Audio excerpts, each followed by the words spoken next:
He's immensely seductive. Quite sure he's right. Obsessionally neurotic. Pretty dangerous, in fact. Let us never tolerate outrageous conspiracy theories. Do you mean you doubt your powers to convince him? Say it! Say it! All right, I'll say it. Worse than that. What I'm afraid of is his power to convince me. We're talking about putting a manifestly irresponsible man on national television. Sweetheart, be reasonable. What? This is the end game.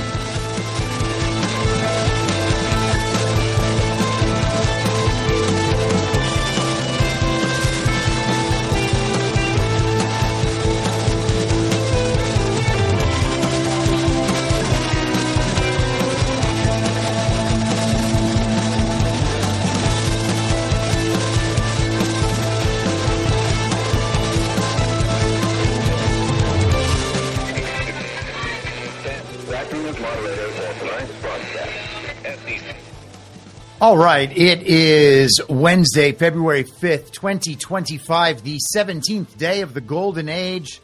Welcome, everyone, to the Wednesday subscriber stream.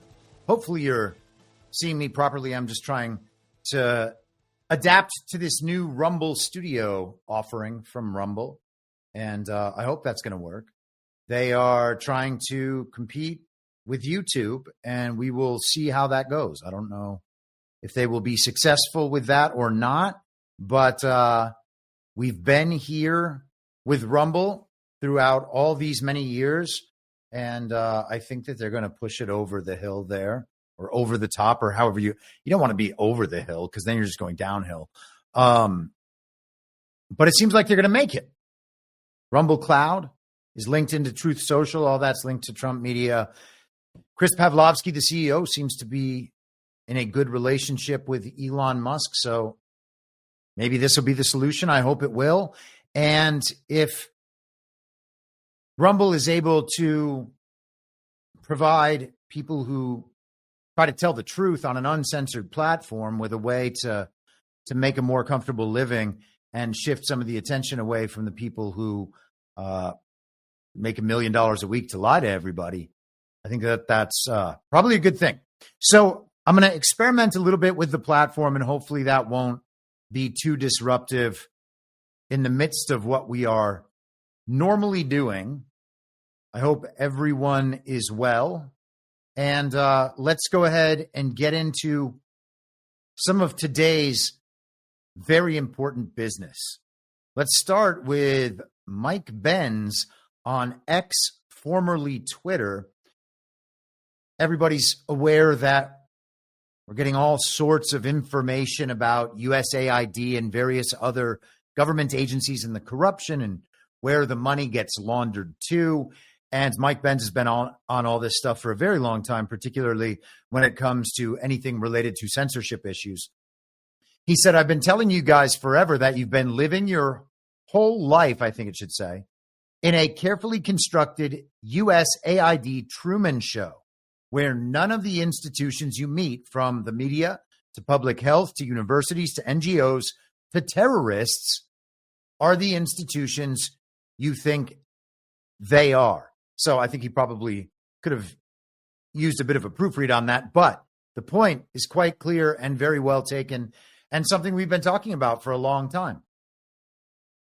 The Truman Show is a movie where Jim Carrey plays the character Truman, and he's essentially living his entire life on a film lot where all of the houses look like real houses, but real people don't live there. The real businesses, it's all just a simulated world built around Truman, who's the star of a reality show he doesn't know he's participating in.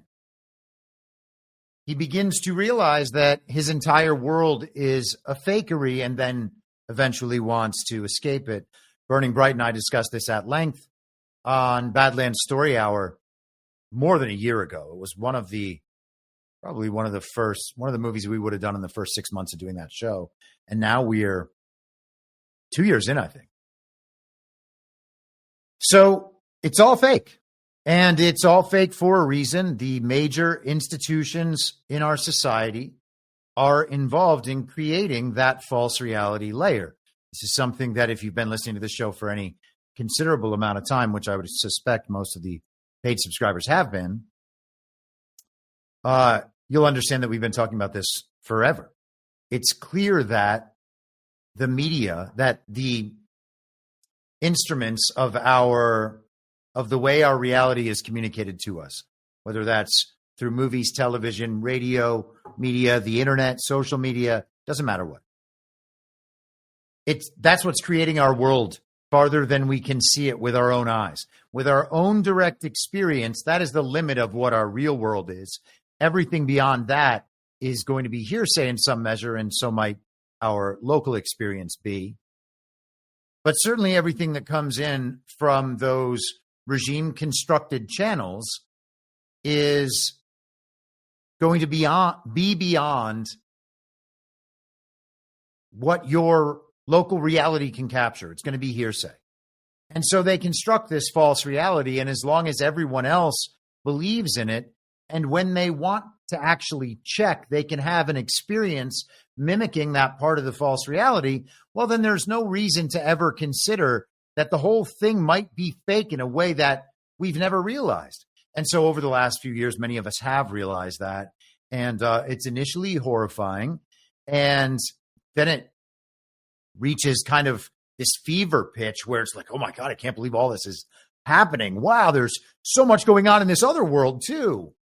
And that's what I would call like the action movie phase. We go from the horror genre to action movie, and then you get to rom-com, and now it's just slapstick comedy. But you go through those movie genres as you kind of realize all this. But people have a really hard time, and we talk about this often, saying that this or that element within a reality they know to be Truman Show-like is nonetheless real, and that it's happening for real and natural, spontaneous, organic reasons. And we need to get to the bottom of those reasons in order to understand the world and how to respond to these events, maybe figure out who's doing them and stop those people before they're able to do any more. When what we really need to learn to do is understand that's just a false reality. And when our collective belief in that false reality ends, the false reality layer simply collapses under the weight of its own bullshit, because there's actually nothing holding it up other than the culturally enforced collective belief, and however much we stick with that. And it's going to be a real interesting experience this weekend with the Super Bowl, because that is one of those cultural moments that's meant to get everybody back on the same page. Donald Trump is going to do an interview. Fox is broadcasting it. Donald Trump's going to do an interview with Brett Baer, and we'll see how that goes. I can't, the American public is in a different mindset now when it comes to Donald Trump and when it comes to Donald Trump versus pop culture. So it's going to be interesting to observe. I don't know if it's going to be interesting enough to observe directly by watching the game, but it'll be something. So the Truman Show upside down reality, let's see if we can detect any areas of that false reality today. I was going to say bullshit, but I didn't want to swear. Now I have. So first, before we get into much of that, though, I don't know where else to put this into the run of this show. So let's go for a just over-the-top total inversion within the false reality, and then we'll get into more of the day's events. Nothing as it relates to lowering the high cost of living. At the same time, they are raiding the government, attempting to steal taxpayer money. That's what the situation at the Treasury Department is all about. We will introduce the Stop the Steal Act in short order to prevent unlawful access with respect to the Department of Treasury's payment system connected to people who are trying to steal personal, sensitive, and confidential information. That's amazing, isn't it? So that is the so-called House Minority Leader, Hakeem Jeffries, and he just proposed the Stop the Steal Act. His goal is to make sure that Elon Musk can no longer have access to the Treasury. The narrative is that Elon is in there to steal everyone's information, all of their private data that they're not giving freely to all of their social media apps, which is everything, all their data. And then, of course, they want to cut government programs to pay for their tax cuts as billionaires, so they'll get extra money in their own personal pockets. This is what the Democrats have chosen to go with. I guess calling people racist isn't working anymore, even though Elon Musk did that Nazi salute at that inauguration party. Crazy, huh? Just doesn't work anymore. Weird. Stop the Steal Act. The original Stop the Steal, of course, was the info op to make the people who didn't believe that Joe Biden really received 81 million real lawful American votes look like they were all violent lunatics. The Stop the Steal thing was very strange. That was the info op portion of the very violent insurrection. Good guy info op, bad guy info op, hard to say. Infiltrated good guy info op, infiltrated bad guy info op, hard to say. We're just going to have to let the future be what it is, and maybe we'll learn one day, maybe we won't. But the point is we have to judge the people based on whether or not they are being honest and whether they seem like they are moving in the direction of the good twin or moving in the direction of the evil twin. That's all we can do. And we're not always going to be right about it.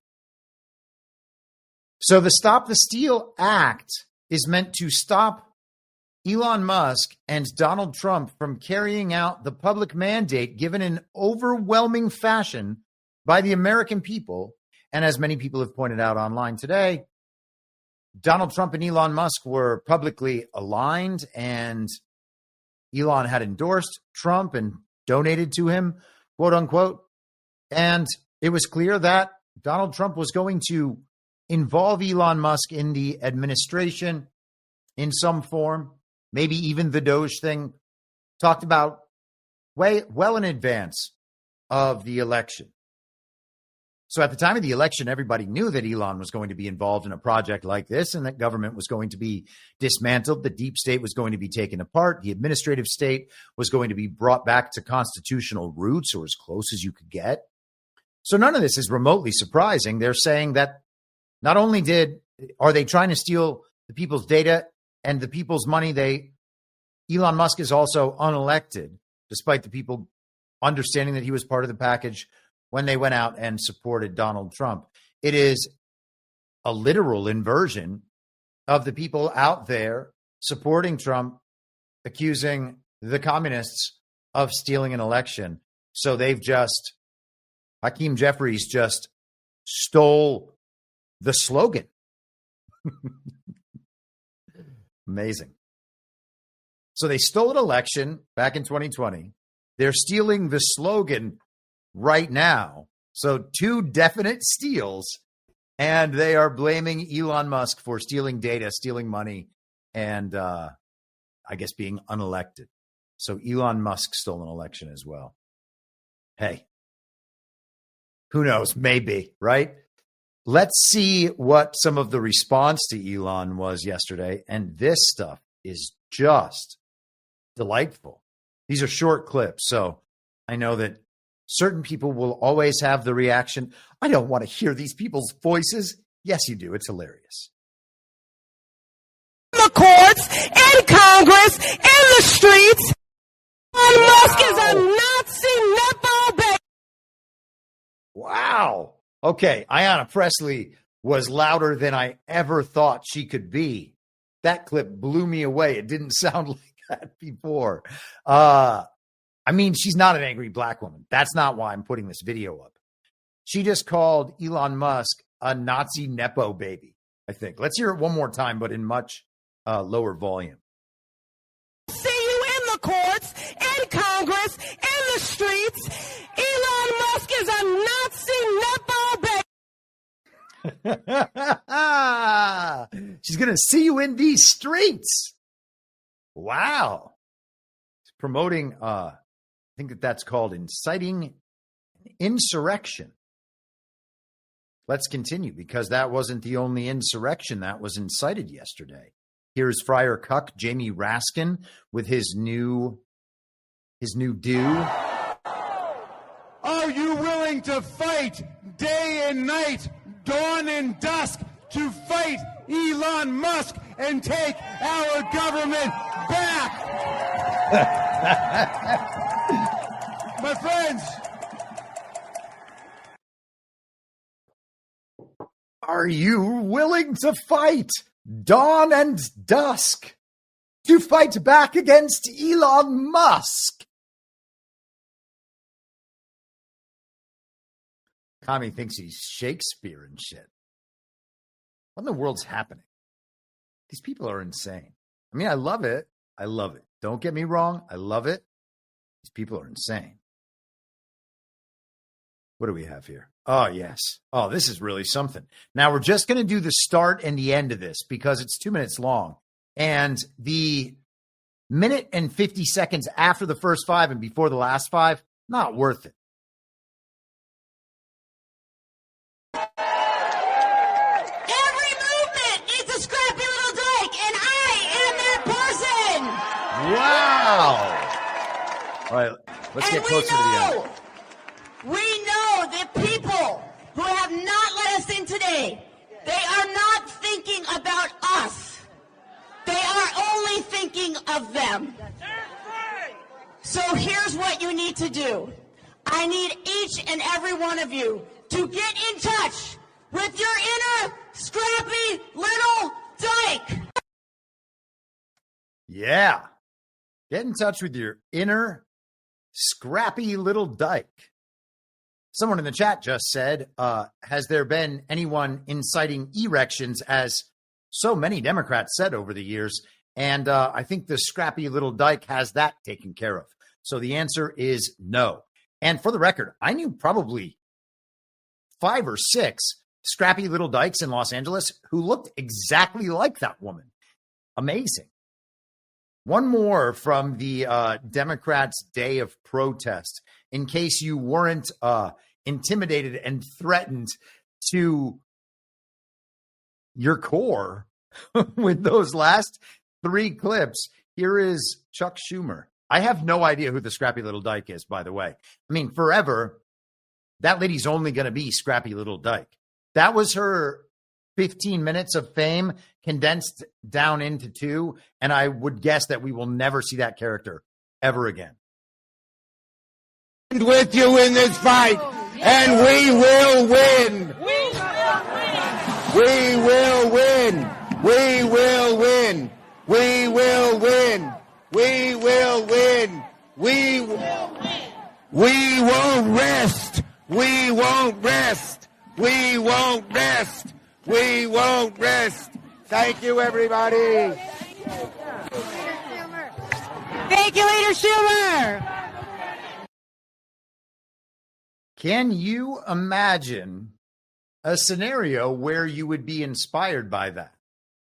Can you imagine where a scenario where anyone watching that would be inspired by that?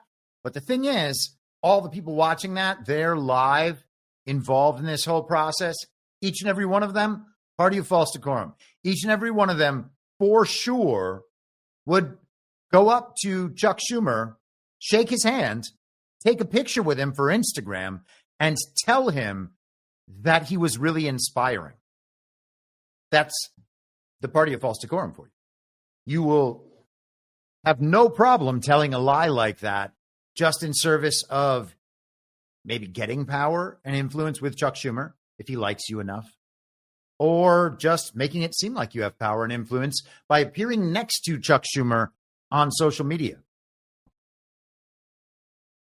I wish I was wrong, but then again, I lived with these people for a very long time. I actually talked with an old friend of mine this morning from that whole life, and he was always kind of apolitical, but he was basically like, I hate super liberals now. I mean, apolitical, like on the liberal side, he just doesn't want to ever get in trouble about politics, like not in a conversation, not anything, just doesn't want anything to do with it. And so he doesn't pay attention to it, doesn't really know anything, thinks that the people on TV are probably at least mostly right. He cannot stand super liberals anymore, and was telling me that other people who were super liberals, no longer. They're all just kind of giving up. And he has said something that many people from Los Angeles have told me over the last few years, is that the people around them who were like that are all just silent now. They just don't talk about it anymore because it's pretty clear that they're wrong. Now they want out. Even if they still will support those things in a group of liberals, they're not going to be outspoken about it. So they've taken themselves out of the game, and that's good. It's not like everybody has to be involved. Silence is not, in fact, violence. And if you don't have any idea what's going on around you, it would be crazy to encourage other people to do whatever the most powerful people tell everybody to do, knowing that the powerful people have been exploiting everybody forever on purpose to their own detriment for their entire lives. So whatever the powerful people are doing, like let's say just know, and no one who has no idea about any of it, just don't talk, right? That would never work in Hollywood. Never, never. Okay, so this is a tweet last night that Elon highlighted from a woman named Andrea James, who I'm not familiar with. Apparently, she's the chief financial officer of OCX. I guess maybe does tech stuff. I'm not sure. So she says, let's talk about what's happening in D.C. right now. Friends, have you ever been through a ZBB process? If not, let me give you my take. So in a corporation where expenses are out of control, you have to put the entire company through a zero-based budgeting process. It is one of the most painful things that people in a company experience. You basically have to justify every single expense. And you also cut a bunch and then only add back after you've gone through a proper ZBB cycle. The U.S. government is going through a ZBB right now. And that is necessary because spending is out of control. In fact, we might even be bankrupt. Trump might even know that. He might have even put the country into bankruptcy because, of course, he knows what he's doing with the bankruptcy thing. And that's not a knock on Trump. It's part of doing business and knowing how to do business. The complexity is so vast that I expect it will take AI to decipher. And I believe AI is being applied to deciphering it. You cannot tell me that a government that accidentally wires hundreds of millions of dollars to the Taliban has its finances in order. Well, that may be true, but I can tell you you're being a bit of a normie, Andrea. That signals an underlying disaster. That signals bad stewardship of resources, and we can just leave the Taliban aside. In fact, it is a disaster. Over the last 20 fiscal years, the U.S. government has made $2.7 trillion, roughly, in improper payments, according to the U.S. Government Accountability Office. Trillion with a T. That financial management disaster was not caused by Elon Musk, and there's no painless way to clean it up. Elon is doing what any executive would do, walking into a giant mess. Use ZBB and then build back. And so she continues to explain how that process works, and I encourage you to read that if you like. I also posted it in my Telegram info stream, t.me/veryreasonable, so you can find it there. You can go to that address on your browser, and if you have the app installed on your phone, it should take you there. Or just download Telegram Lite for your laptop or desktop or whatever, and it should then open up a window in the app. If you don't have Telegram, I think you're missing out on something kind of important. And also, I still think that there's probably more censorship to come. So to be committed to censored platforms? Twitter, Facebook, Instagram, YouTube, the rest. Don't know. I've never thought that's wise. Some people have skated by the whole time and think it's just fine. I think all that stuff, knowing that you're on a censored platform, the intellectual kids table problem on Twitter, man, that's so reality distortive that I think it is not worth it, regardless of how much additional information you think you may be able to find on there. Let's continue. So along the lines of making sure that these budgets are being properly committed, that the appropriations are being properly committed in these budgets, I should say, and in reducing the size and scope of government and in causing the most massive freak out that anyone could ever imagine. Too much of a freak out to even focus on any given part of it. The freak out just moves so fast to something else. Donald Trump went from shutting down USAID to there being a considerable threat to shut down the Department of Education. Again, something that he was elected saying he would do and that the people are fully behind. I am at the point of thinking that public schools should not exist anymore. Trump is at the point of saying they should go back to the states, and that's obviously correct. If they didn't exist anymore at all, I think that better ideas would emerge quickly, or there may just be better ideas in one parent always being around till the kid's old enough.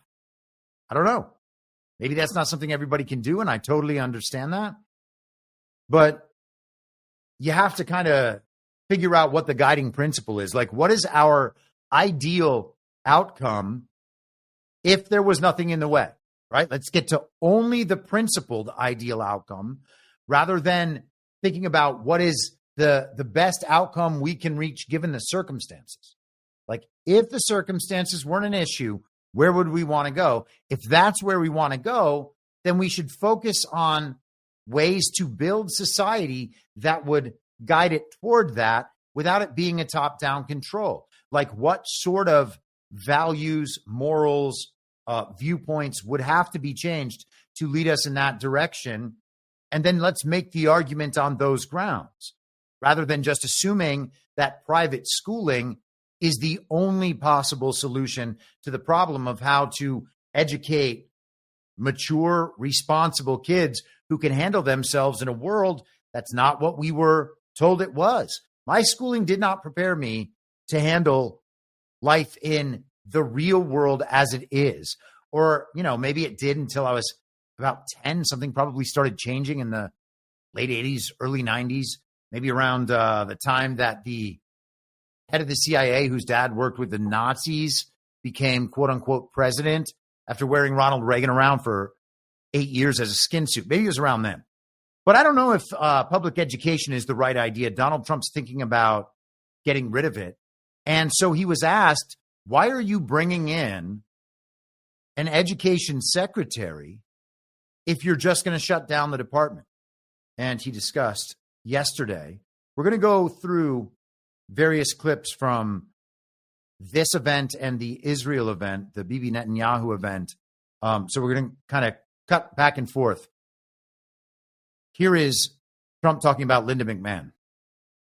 Linda McMahon to be the Education Department Secretary if you're going to get rid of the education department? Because I told Linda, I hope you do a great job and put yourself out of a job.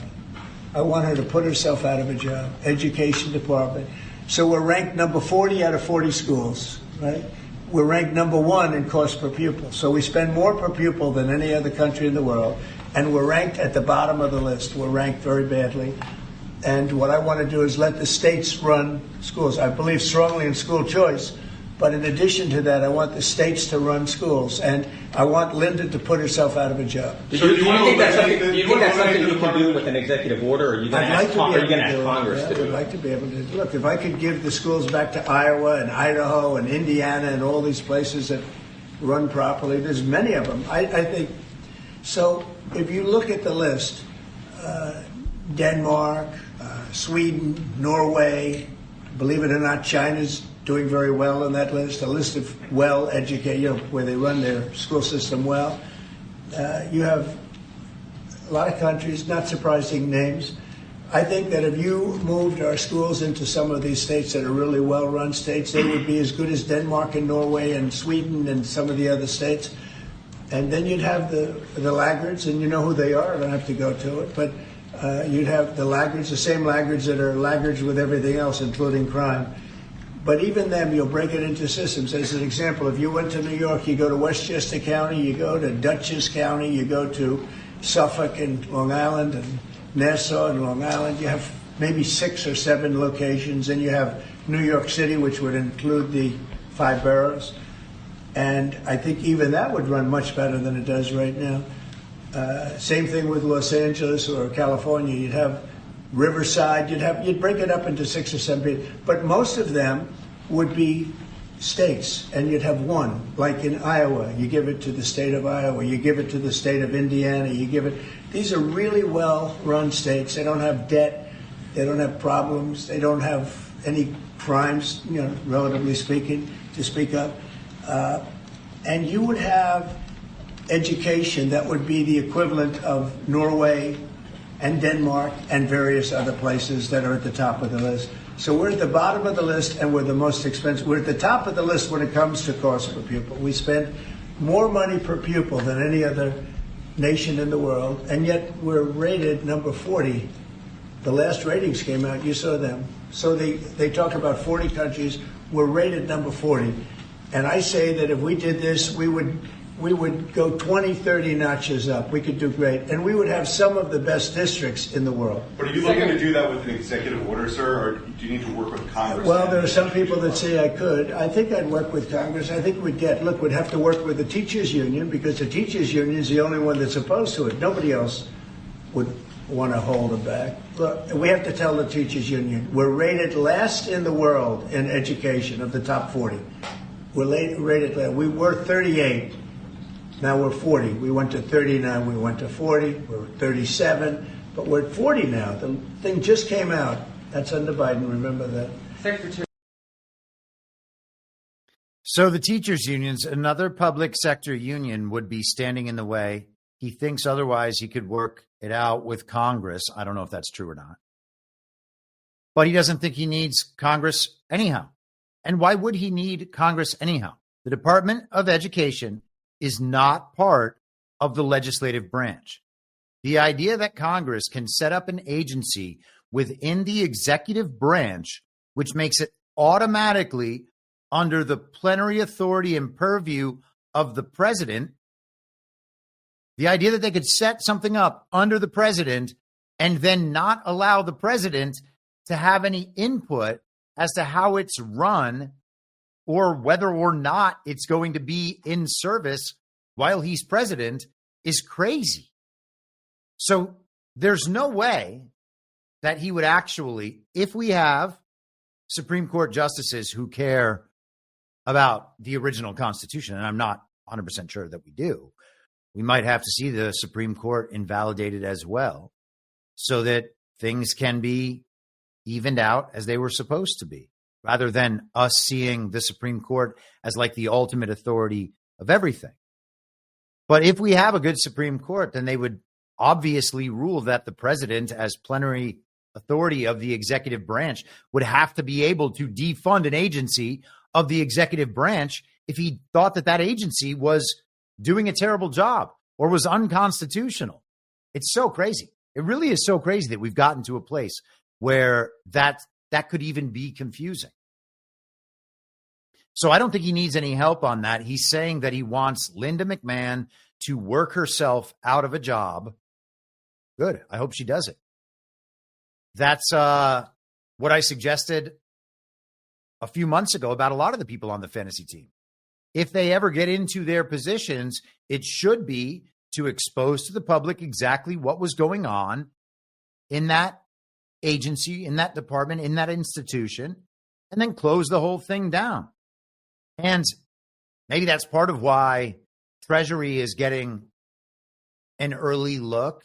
Scott Bessent gets immediately in there, and he kind of opens it up to Elon Musk, quote unquote. Elon Musk getting all this information for the very first time. The Defense Department contractor gets into the system and finally they know what's going on. We talked about this a bit on Monday. I don't want to go all the way back into it. But of course, they've had information for much longer. Twitter files came out a few years ago. Was that all the information from Twitter? Did Elon Musk open up Twitter's actual files and let the reporters report? No, that's not what happened. The reporters reported the Twitter files, which were stories about stories that had already been broadcast on Fox News, about TV characters in the info op. And so it was a prepackaged intelligence product given to these reporters, and they disseminated the stories. If you like that, fine. I don't like it. I think it might be a limited hangout, and probably is. Who knows? So I don't love that, but we can at least know where the information comes from. If you think that Trump has it all, like has all the data and all the records, then they have it all the time, because, of course, that's got to be somewhere. All the data goes somewhere. Sometimes it goes through many places and different pass-throughs. But it's going to be somewhere if they have it all. And so this stuff was known. They didn't just figure it out. Elon Musk didn't just get into the computers and figure out, oh, wait, USAID is funding color revolutions in media and censorship and health programs all around the world. I need to tell Donald Trump. Then he goes in and says, President, you'll never believe this. Of course, he's already been president before, and then there's the last 4 years, and one day we'll know. One day we'll know. And so there's no way that Donald Trump is just finding all of this out right now. There's no way it wasn't part of the agenda.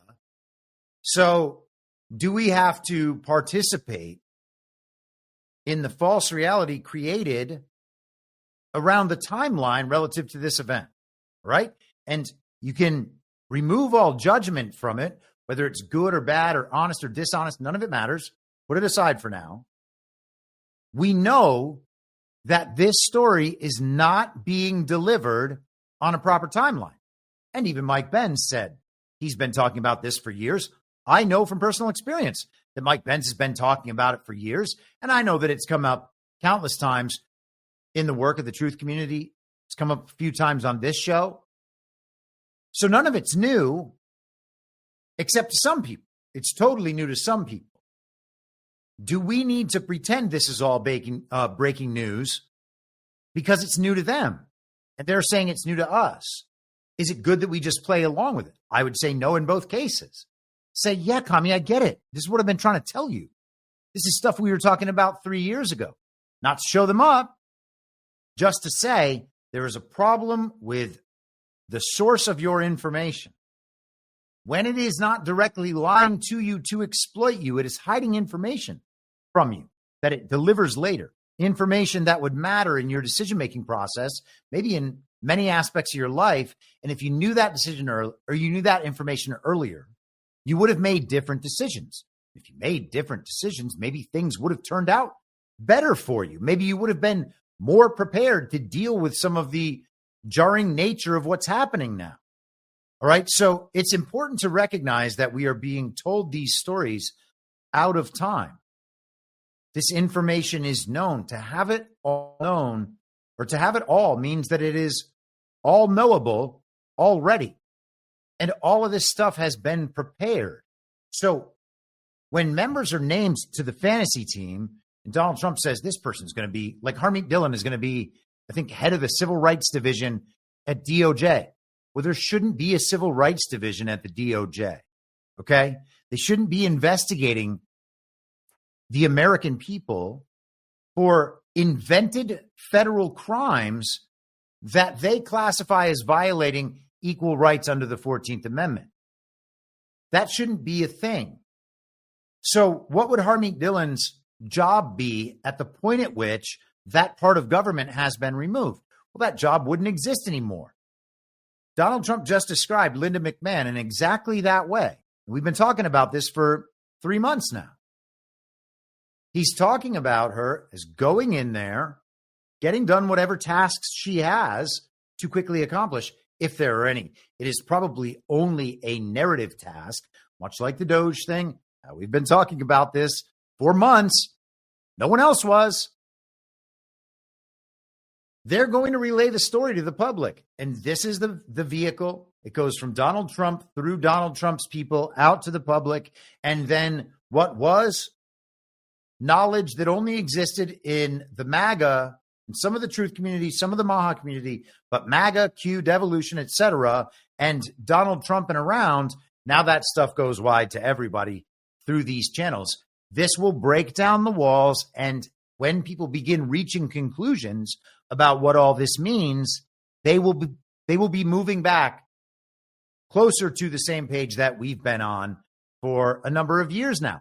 And that will feel very unifying in exactly the way we've talked about for years, which is plant your flag, stay at that flag, and other people will unify around that flag because that flag is based on truth and the American values, American mythology, the Constitution. Regardless of its status with any of the other stuff we talk about, it is still recognized to be the law of the land. And when certain people believe that they are obeying all the laws all the time, and the people putting those laws in place don't even correspond and follow and abide by the laws that we believe everyone has agreed to, the simple form, man, that's the sort of thing that makes people really angry. And this is when that process hits full speed, but they got to arrive at that point. There's no point in us staying back or compromising any of those values or any of that knowledge. And now Donald Trump is just marching forward as projected. Okay. So he had another really interesting, and we'll get into some of the USAID stuff, another interesting segment. Both of the Trump meetings were very interesting. This sit down in the Oval Office was far more interesting than the thing with Bibi later on. Here he talks about USAID kickbacks and then goes into California and the bullet train as an example of government waste, fraud, and abuse. Sure. Thank you, sir. On Elon Musk, how often are you talking to him? And have there been ideas that he's brought to you that you've said, oh, no, wait a minute, this is going a little too far? Well, many ideas, but look, he's done a great job. Look at all the fraud that he's found in this USAID. It's a disaster what the people, radical left lunatics, they have things that nobody would have even believed. The whole thing with $100 million spent on you know what, with money going to all sorts of groups that shouldn't deserve to get any money. With the money, I'd like to see what the kickbacks are. How much money has been kicked back? Who would spend that kind of money to some of the things that you read about and I read about and I see every night on the news and every morning when I read the papers? Who would spend money for that? I would say this. The people that got all that money, are they kicking it back to the people that gave it from government? No, that's, to me, very, very corrupt. The real question is, how much of a kickback has there been? And one of the things I want to investigate rapidly, because I've never seen anything to this extent, the train that's being built between Los Angeles and San Francisco is the worst managed project I think I've ever seen, and I've seen some of the worst. Billions and billions, hundreds of billions of dollars over budget. In fact, I read where you could take every single person that was going to go on the train and get the finest limousine service in the world and take them back and forth with limousines, and you'd have hundreds of billions of dollars left over. It is the worst thing, and we're going to start an investigation of that because it's not possible. I built for a living, and I built on time, on budget.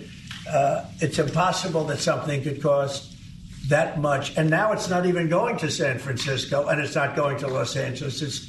They made it much shorter.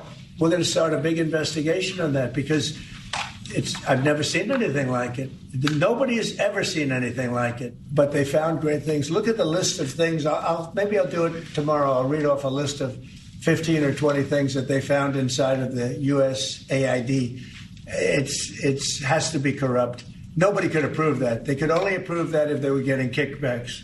You're talking about hundreds of millions of dollars. And it sounds like you're going to wind down USAID. Yeah, sounds like it. I mean, I think so. Yeah. So when that happens, which part of the government? Well, I could see Marco Rubio being in charge, State Department, because they're giving money to. I mean, some of the money is well spent, I guess, but much of it is really fraudulent.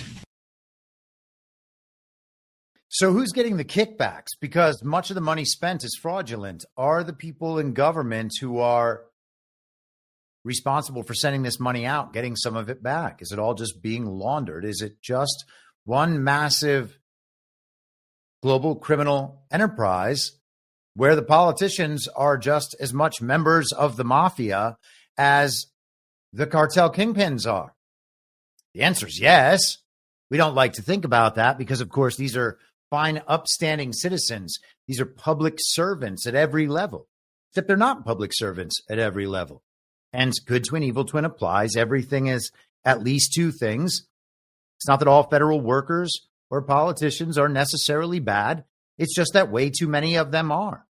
And if the organizations aren't being kept in check by the good people at the organizations because they don't want to lose their jobs, well, this is where we get. We saw the same thing with COVID doctors. As for the kickbacks, we talk about how these politicians are not elected in the first place. Our elections are fake. We are seeing more every day the divide between these two layers of our government. One of them, the layer that exists on the foundation of the constitutional republic, if there is any layer of reality, and the other one that's totally false. None of these people are legitimately elected. What's going to happen when the public finds out that they were taking all of these kickbacks? Yes, in some sense, it's expected. You know, we've heard about Lindsey Graham being part of the, the International Republican Initiative or something like that, the IRI. I can't remember what the acronym stands for offhand. There's one of those on the right. There's one of them on the left, quote unquote. Obviously, it's a Uniparty. But these politicians are making money from these organizations, and everyone basically just shrugs because they know everybody's on the take. It's part of the understanding that allows it to just persist. The public knows it's all corrupt, and the public has shut down. They're just like, this is how it is. We just have to do our best to get by for ourselves. Are these people going to be punished? Well, only if everyone actually wants to see that. Otherwise, it's going to be very unlikely. Let's move forward. So we got news, this is yesterday, from CBS. Hold for processing just a moment. I realize that a link I am going to need shortly is not where I thought it was. And when that happens, you know it's all going downhill quickly. Okay. We are much better positioned now. So CBS News from yesterday, USAID to put nearly all staff on leave Friday, overseas missions shuttering. Nearly all staff for the U.S. Agency for International Development, or USAID, will be placed on leave Friday night. The agency announced on its website Tuesday night. Earlier in the day, all overseas missions for USAID had been ordered to shut down and all staff recalled by Friday, multiple sources confirmed to CBS News. The statement notes that all direct hire personnel will be placed on leave with exceptions for those on mission critical functions, core leadership, and specially designated programs. Those considered exceptions will be notified by USAID leadership by 3 p.m. Eastern on Thursday, and further guidance on how to request an exception will be forthcoming, the email said. So we can leave that there.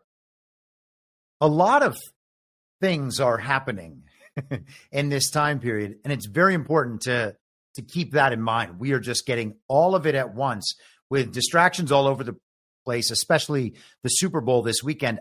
It is my strong inclination, let's say, to believe that these dates have been, and I would assume that most of you agree with me on at least some of this, that these dates have been set in place for quite a while. And this February 6th marker tomorrow seems particularly interesting because that's the deadline to see how much of the federal workforce is going to take the resignation offer and get paid for 8 months to do nothing if that's what they want, and then move on with their life in the private sector. Or potentially we might see people do as their unions have commanded, try to stay at work, think that they're going to somehow beat the Trump administration, or maybe they have enough leverage to make it so that Donald Trump can't remove them. And that might be the first chapter of this probably ongoing saga that we will see begin tomorrow if they try to have the quote unquote resistance against Donald Trump and what he wants to do with the federal government. If they're going to stay in their jobs, maybe they're trying to call his bluff. They think he's bluffing. And then he has to actually fire thousands, tens of thousands, hundreds of thousands of people potentially. Maybe they're just waiting for the last moment before they make their decision. Maybe some will want to be part of the resistance and some will just want to get on with their lives and not deal with it and think that maybe this is the best circumstance they could ever wish for. 8 months of getting paid to do nothing. So we shall see, but it seems like a significant date. And in terms of the breaking apart of these layers of government, if the federal workforce just suddenly drops out of all of these bureaucratic agencies within the administrative state, these agencies that shouldn't exist, the ones that the Supreme Court has stripped rulemaking power from, stripped the ability to investigate, prosecute, and then adjudicate, quote unquote, crimes or violations of their regulations. So the courts have already said this stuff can't happen. The agencies are going to be defunded and removed because they're not really constitutional in the first place. They also don't advance an America First agenda. They don't make sense within the budget. So we have a number of very practical reasons, in addition to the fact that they shouldn't exist and by law can't serve the functions that they were serving under the rule of the Uniparty, the deep state, the regime in our country. Tomorrow is going to be one of those inflection points potentially, I think, because when that deadline gets hit, then the next phase begins. And I don't know if the next phase is just, well, thank you for refusing the offer. Now, this agency, this agency, this agency, this agency are just done, and maybe some are just immediate sacrifices. If that tells the rest of the federal workforce that they've made a huge mistake, who knows what happens at that point? I don't want to go too deep into the speculation, but it feels like something significant is happening between now and Sunday. Just that Super Bowl, everybody's eyes on one thing. Donald Trump with an interview before the game while the nation is watching. All these people pro-Trump now, the Super Bowl parties and all of it. They have the big screen on in like 5 different rooms in the house. And there's just Donald Trump's mug, and you'll see who the mad liberals are. I don't know. I'm interested to see it happen. Everybody's going to get the same message from Donald Trump at the same time in a way that they probably haven't gotten since maybe the debate with Kamala. You can't imagine the whole country tuned in for the inauguration. They're seeing some headlines here and there about what the Trump administration is doing, but I don't know. I think we're entering a potentially a different phase here, and then the government shutdown begins becoming a thing in a month or so. A lot going on. Okay, let's continue. So USAID put this message out. This is actually their .gov site. And let me see if I can make this big enough. Oh, there we go. So we can actually see it on screen here.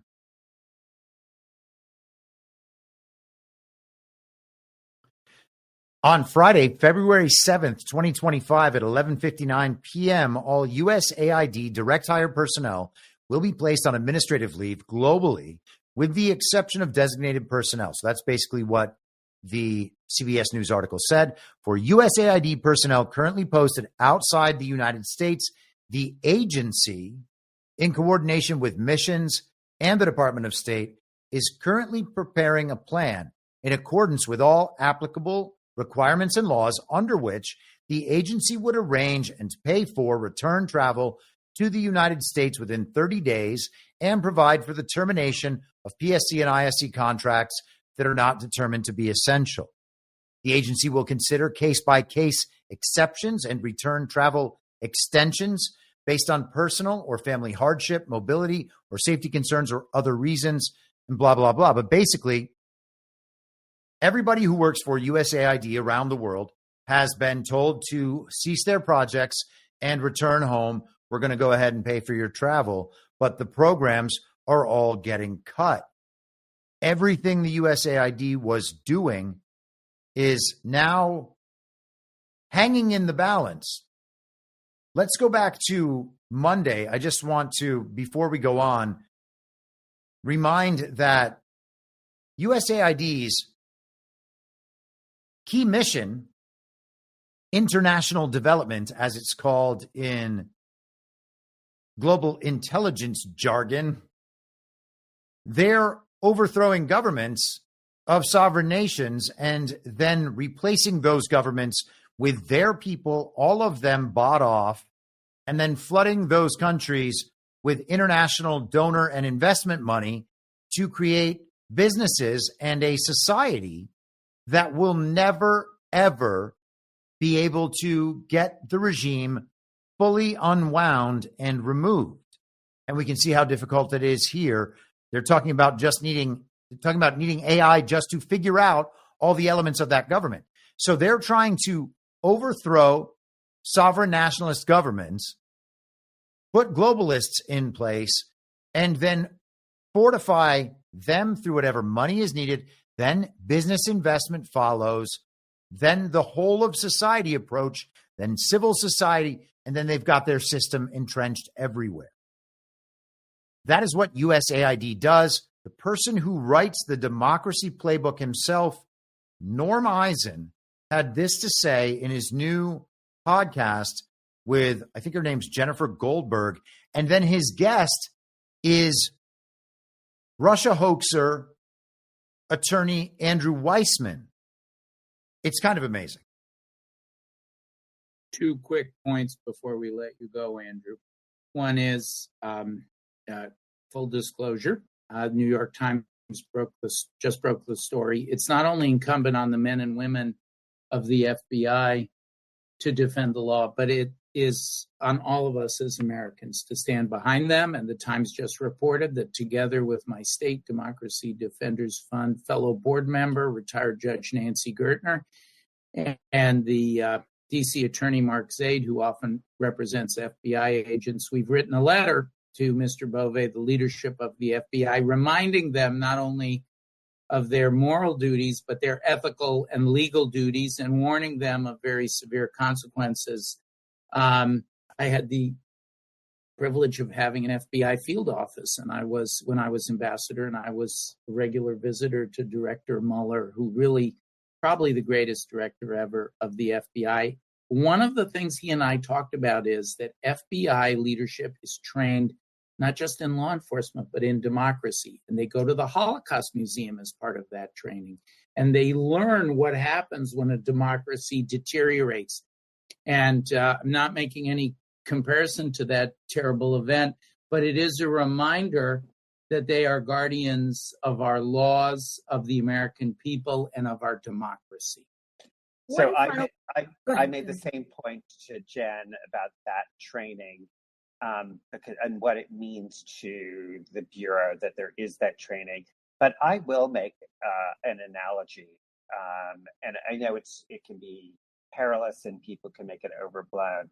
But I do think with respect to lawyers in the system, when you look at the lawyers in autocratic regimes, there is a special and important role for lawyers to not be complicit, because everybody wants to look for what I'm doing is legal. And if you have have lawyers who are not acting in good faith, who, to use a hackneyed phrase, is bend the knee. That is how you sort of get to those kinds of regimes. And so in our profession, there is a special obligation for people to really be faithful to the law and the Constitution. What system do you think he's talking about? Isn't it weird that it sounds like he's saying there's a legal system that rests on top of the Constitution and every lawyer has a responsibility to be faithful to that system? And he says that it's because these people are autocrats. And so I guess the assumption is that autocrats are the ones trying to overthrow the Constitution. Senator Mike Lee, made the point on X, formerly Twitter, yesterday that Donald Trump is apparently the only fascist who's trying to drastically reduce the size and scope of government and his own power. Doesn't even make sense. They were threatening Emil Bove. That's the name that Norm Eisen mentioned. He is the acting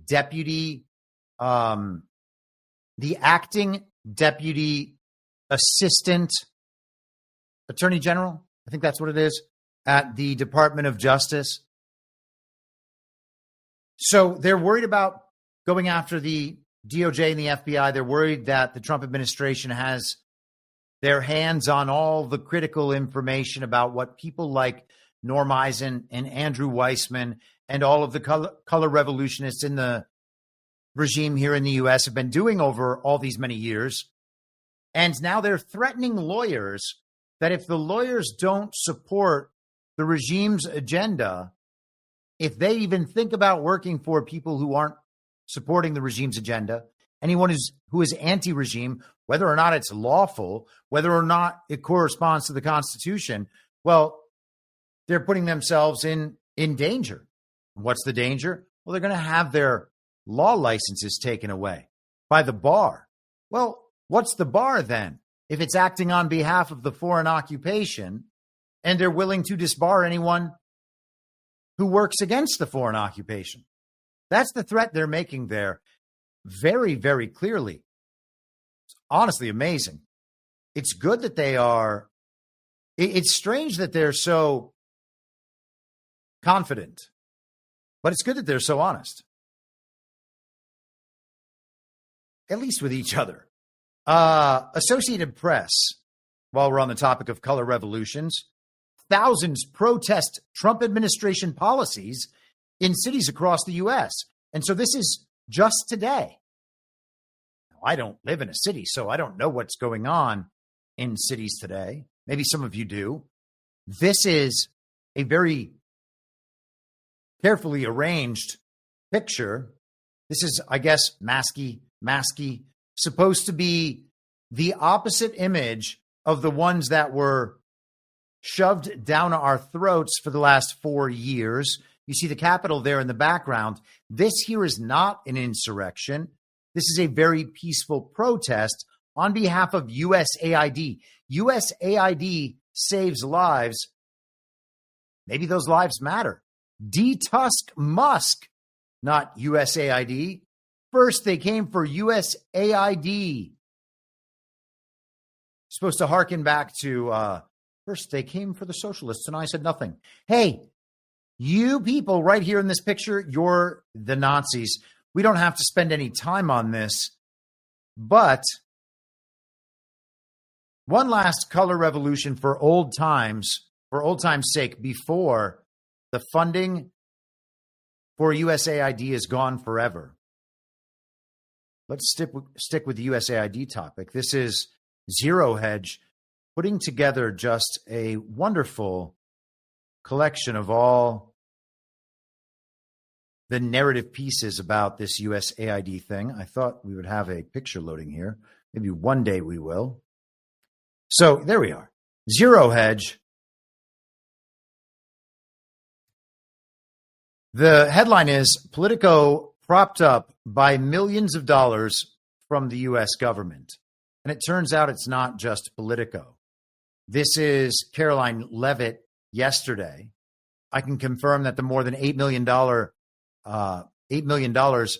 taxpayer money that have gone to essentially subsidizing subscriptions to Politico will no longer be happening. The Doge team is working on canceling those payments now. I'm sure it's all just been discovered that Politico was making all of this money.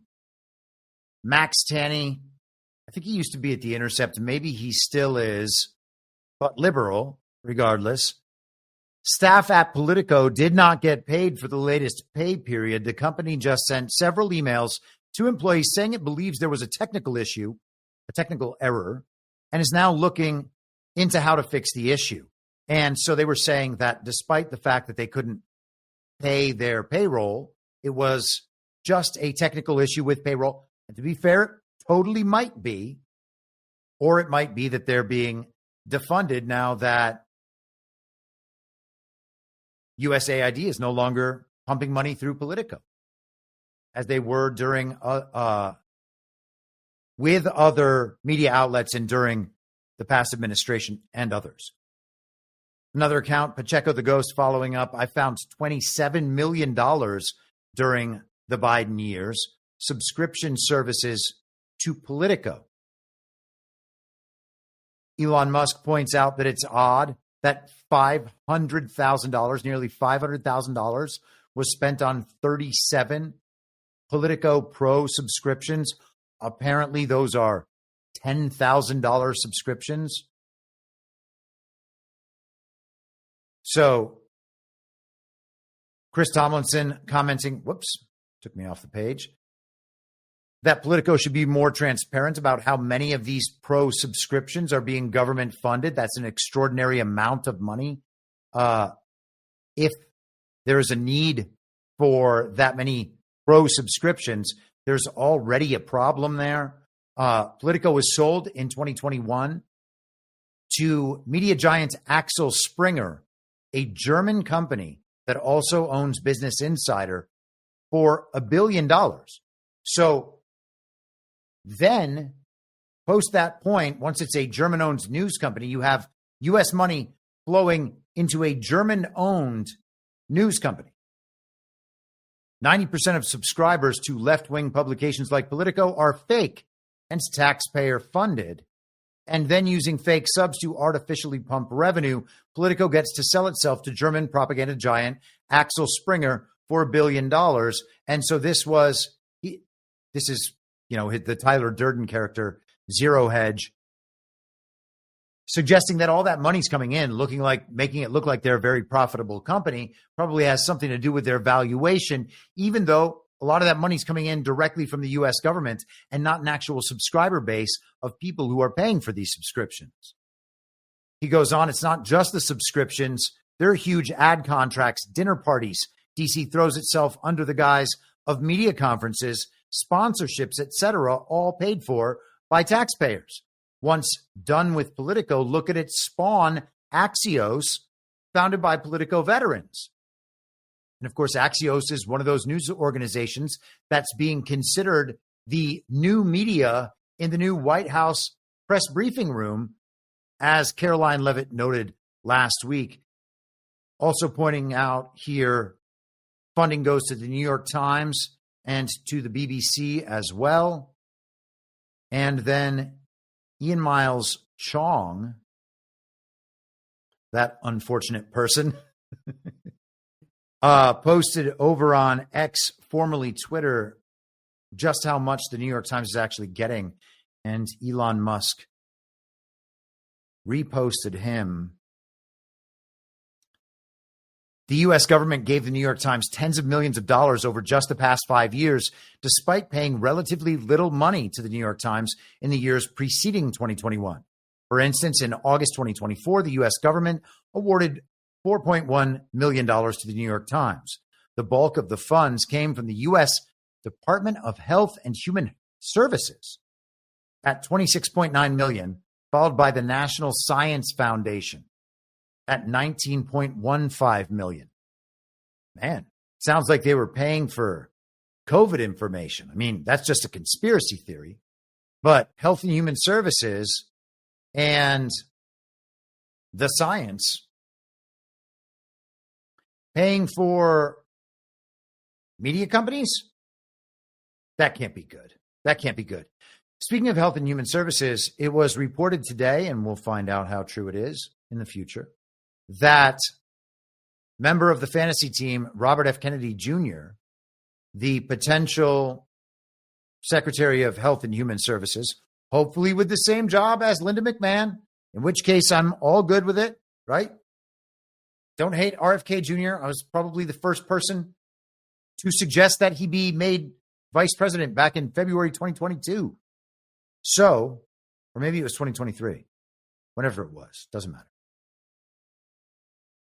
I'm just trying to reiterate that I do not have any ill will toward this man. I'm just going to judge him in the same way I judge these other characters. He apparently has made all sorts of compromises with Senator Bill Cassidy to earn Cassidy's vote. Our very real senators are going to cast very real votes to decide whether or not they are allowed to have this sort of check and balance on the Trump administration. And maybe RFK Jr. will be the one that doesn't get it. And that'll mean that we get to have the battle in the courts and in the court of public opinion, more importantly, over whether or not Trump can have the fantasy team, even if the Senate decides not to confirm these people. And throwing another wrench into the gears, Cocaine Mitch, Glitch McConnell himself, fell down the stairs again. So the dude is on the injured list more than like Lonzo Ball. And if you are an NBA fan, you'll know. Or how about this? Let's go old school. Bill Walton, whose career was ended early from injury. Mitch McConnell is injured all the time, just getting injured all the time. Today we were told he was pulled up, picked up, carried by Steve Daines and Mark Wayne Mullen. All that sounds like comms to me. I don't know what exactly is being communicated. Maybe those are the guys supporting Mitch in the Senate. These are the still hidden rhinos. I don't know. But an interesting story. And so if Mitch can't show up to cast his very real votes in the very legitimate Senate, maybe the compromise with Bill Cassidy isn't going to get us there. Because he basically, the Cassidy demand was that RFK Jr. would be checking in all the time and the CDC could still give their vaccine information. No one was going to be encouraged not to take vaccines. Basically, Bill Cassidy protecting the vaccine regime. And the condition for RFK Jr. winning his vote is that RFK Jr. promised to meet all his demands. Maybe that is totally and completely fake news. Got to remember that it might just be fake news, or maybe it's real. Maybe he's doing it for leverage. Maybe he's allowing Bill Cassidy to be exposed as pro-vaccine. I don't know what the answers are. I just try to put out all the different possibilities. And we have to be especially careful when there is a person of great power and wealth, especially one with the Kennedy last name, that much power and wealth, who is asking us for power through our representatives who are already illegitimate themselves, needing their votes and then lying to everyone in order to win their votes. That is not a tenable situation for the future, which means it's a situation that we should recognize now, whether or not there's another explanation that we are not privy to. And it's that simple. At least it is for me. Okay, where was I? So yesterday, while all of this USAID story was developing, none other than Politico themselves put out this article.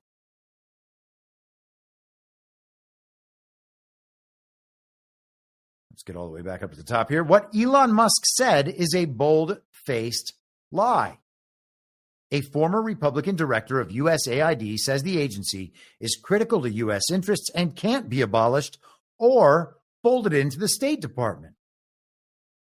They've just got to remain an independent agency that can be run by foreign powers.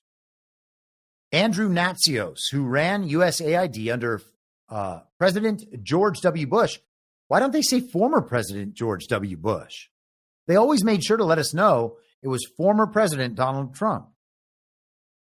And as a lifelong conservative, calls such moves illegal and outrageous. What Musk and Rubio are doing is criminal. He said they can't abolish the aid program without a vote from Congress. Moreover, Natsios says they missed the point that USAID is critical to winning the competition with China and reflects long-standing Republican priorities. George W. Bush's dad opened the world up for China. And that's why we have cheap goods made with foreign slave labor, and our manufacturing economy has died. But yes, we're in. Tell us more about the competition we're in with China, Mr. Natsios. It's just 1% of the federal budget, right? Says Natsios, who also played a leading role in building World Vision, the largest Christian non-governmental organization in the world with programs in 103 countries. And I would suggest to everybody that if you don't like it when there are corrupt Christian organizations, maybe it's time to look into World Vision and the programs they're running in 103 different countries. This guy sounds globalist as heck. What? And it builds goodwill and political influence and economic influence. It promotes American business. It protects us in terms of disease threats around the world. It is in our national interest to run these programs. And so the idea is that once these countries are overthrown, their governments, who are totally just puppet governments, propped up and maintained by our CIA and through non-kinetic means and less subversive means, I guess apparently not really, I don't think, through the USAID. When we have puppet governments, they can work in our interest, in our benefit, to our benefit. So that's why we need them. And sure, our benefit is only described as our alignment with the global regime's agenda and as it is in these other countries. So we're implementing the most immoral possible worldview in all of these countries, trying to take over the whole world to run it as one thing, but it's in our national interest. Natsios now teaches at the Bush School of Government and Public Service at Texas A&M. So he probably has a wonderful salary for that position. Also noteworthy here, Natsios was instrumental in launching one of the most successful programs in USAID history, the President's Emergency Plan for AIDS Relief, or PEPFAR, which has saved some 25 million lives since 2003, blah, blah, blah. That's the organization we discussed last week that Robert F. Kennedy Jr. agreed with Bill Cassidy is doing great work on AIDS in Africa and has saved 25 million lives from a disease that was essentially on par with COVID and may well be a product of the medical experiments they've been running on Africans for decades that Robert F. Kennedy Jr. knows about and wrote about in his book, The Real Anthony Fauci. So this guy Natsios started that program under USAID. So USAID starts PEPFAR. Bill Cassidy asks Robert F. Kennedy if he likes PEPFAR, or maybe it was Cornyn who asked him, just to be clear. Don't want to be wrong about that. Could be. Asks Robert F. Kennedy if that's a good program, and Robert F. Kennedy agrees that it is. Maybe that's the one good program USAID is running. Except it's not. Isn't that crazy? So they're having an interview, and I just want to highlight a few pieces of this interview. These are comments by this Natsios character. He says, because it gives us influence around the world, this being USAID, it's in our national interest. For example, we have a disease reporting system that is in 90 countries. It allows us to monitor what's going on locally. Do you want disease to get to the United States? A new epidemic. You got that? So if you cut off USAID, then we're going to get COVID. He says the reason we didn't know about COVID-19 in time was because there's no aid mission in China. Then he immediately goes on to say that he's not saying that there should be one, but just, if there was, we could have prevented COVID, which is why we need aid programs in all these other countries, just not China. Now, why can't they have a USAID program in China? The answer is because they're not allowed. Because China wouldn't have that. And Russia, same thing. They tried to prop up Alexei Navalny as the opposition candidate. They tried to run the color revolution playbook in Russia. It didn't work. The color revolutionists are always the bad guys. We should get on the same page about that. And so if the color revolutionists are saying we're not allowed in China and we don't want to be in China, and of course they want to be everywhere. If they can't be somewhere, they're going to say they didn't want to be in that place in the first place. It's like not getting invited to prom. If you're not invited to prom, you say you didn't really want to go to prom. What would you say to the American people who are being told USAID is a worthless organization that doesn't add anything to their lives? He says, I'm tired of listening to that argument. It's just 1% of the federal budget. Just give us our $40 billion. It's just 1%. We're not the problem. We can't be the problem no matter how many governments we overthrow. And no matter how much propaganda we push out into the world. And no matter how many people we censor. No matter how many people we vaccinate. Gosh, man, it's only 1% of the budget. He says it builds goodwill and political influence and economic influence. It promotes American business. It protects us in terms of disease threats around the world. It is in our national interest to run these programs. Also, we don't want a large number of people to starve to death because it's destabilizing and, frankly, intolerable from an ethical point of view. And the polling data, by the way, shows that the great majority of the American people, when you specify what the program is, they support it. So if you were to do a poll and you were to go up and say to some American, hey, do you want African kids to die of AIDS? And they say no, well, then you support PEPFAR in terms of the way these people view these sorts of things. But consider the threats here. Disease, war, famine, starvation. If you don't support USAID, then you support all those things. You are trying to kill someone's grandma. You got to wear 2 masks, stand at least 6 feet away from each other in the store, and support USAID. Otherwise, you're going to kill someone's grandma. And you also need to get vaccinated. So vaccinated, 2 masks in the car, 25 feet away in the store, and support USAID forever, or else you've killed someone's grandma. And we're probably compromising national security as well. I also want to highlight this part. Just listen to these countries and think about what's going on in these countries that actually matters a whole lot. Okay, and he mentioned Sub-Saharan Africa here. He mentions India. These are places that they've wanted to have missions. They closed an aid mission in Panama, and China moved in, right? Incredible. They closed the aid mission in Panama, and China moved right in. Who just moved out to turn control of the Panama Canal back to the United States of America? Well, that's China. Okay? We're told that Panama has had control of it this whole time. Trump says it's actually China. When USAID pulled out of Panama, China moved in.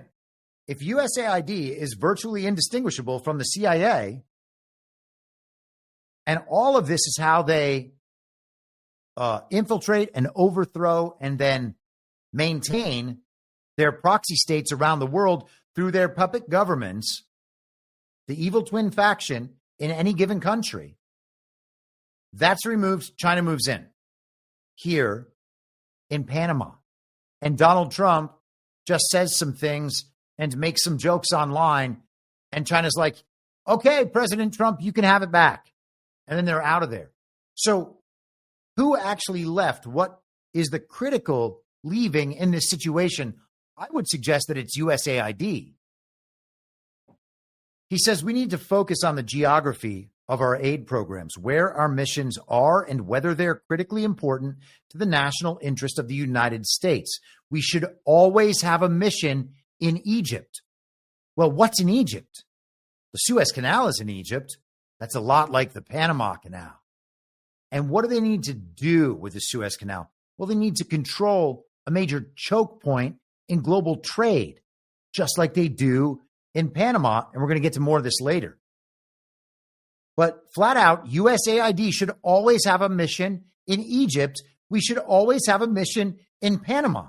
We should always have a mission in Morocco because of the Straits of Gibraltar. These are critical transportation routes, and they affect global food security because the global food system relies on these choke points in order to deliver food.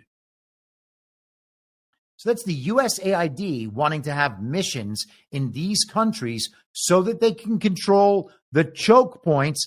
This was written yesterday.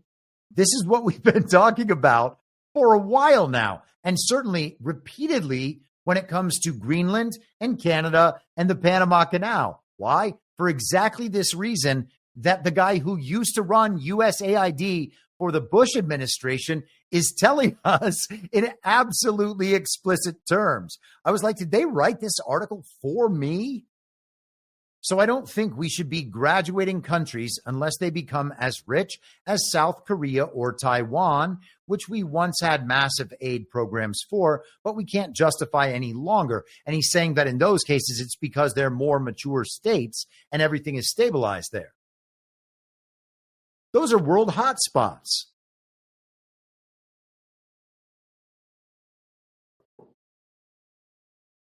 Is China going to kick USAID out of South Korea and Taiwan?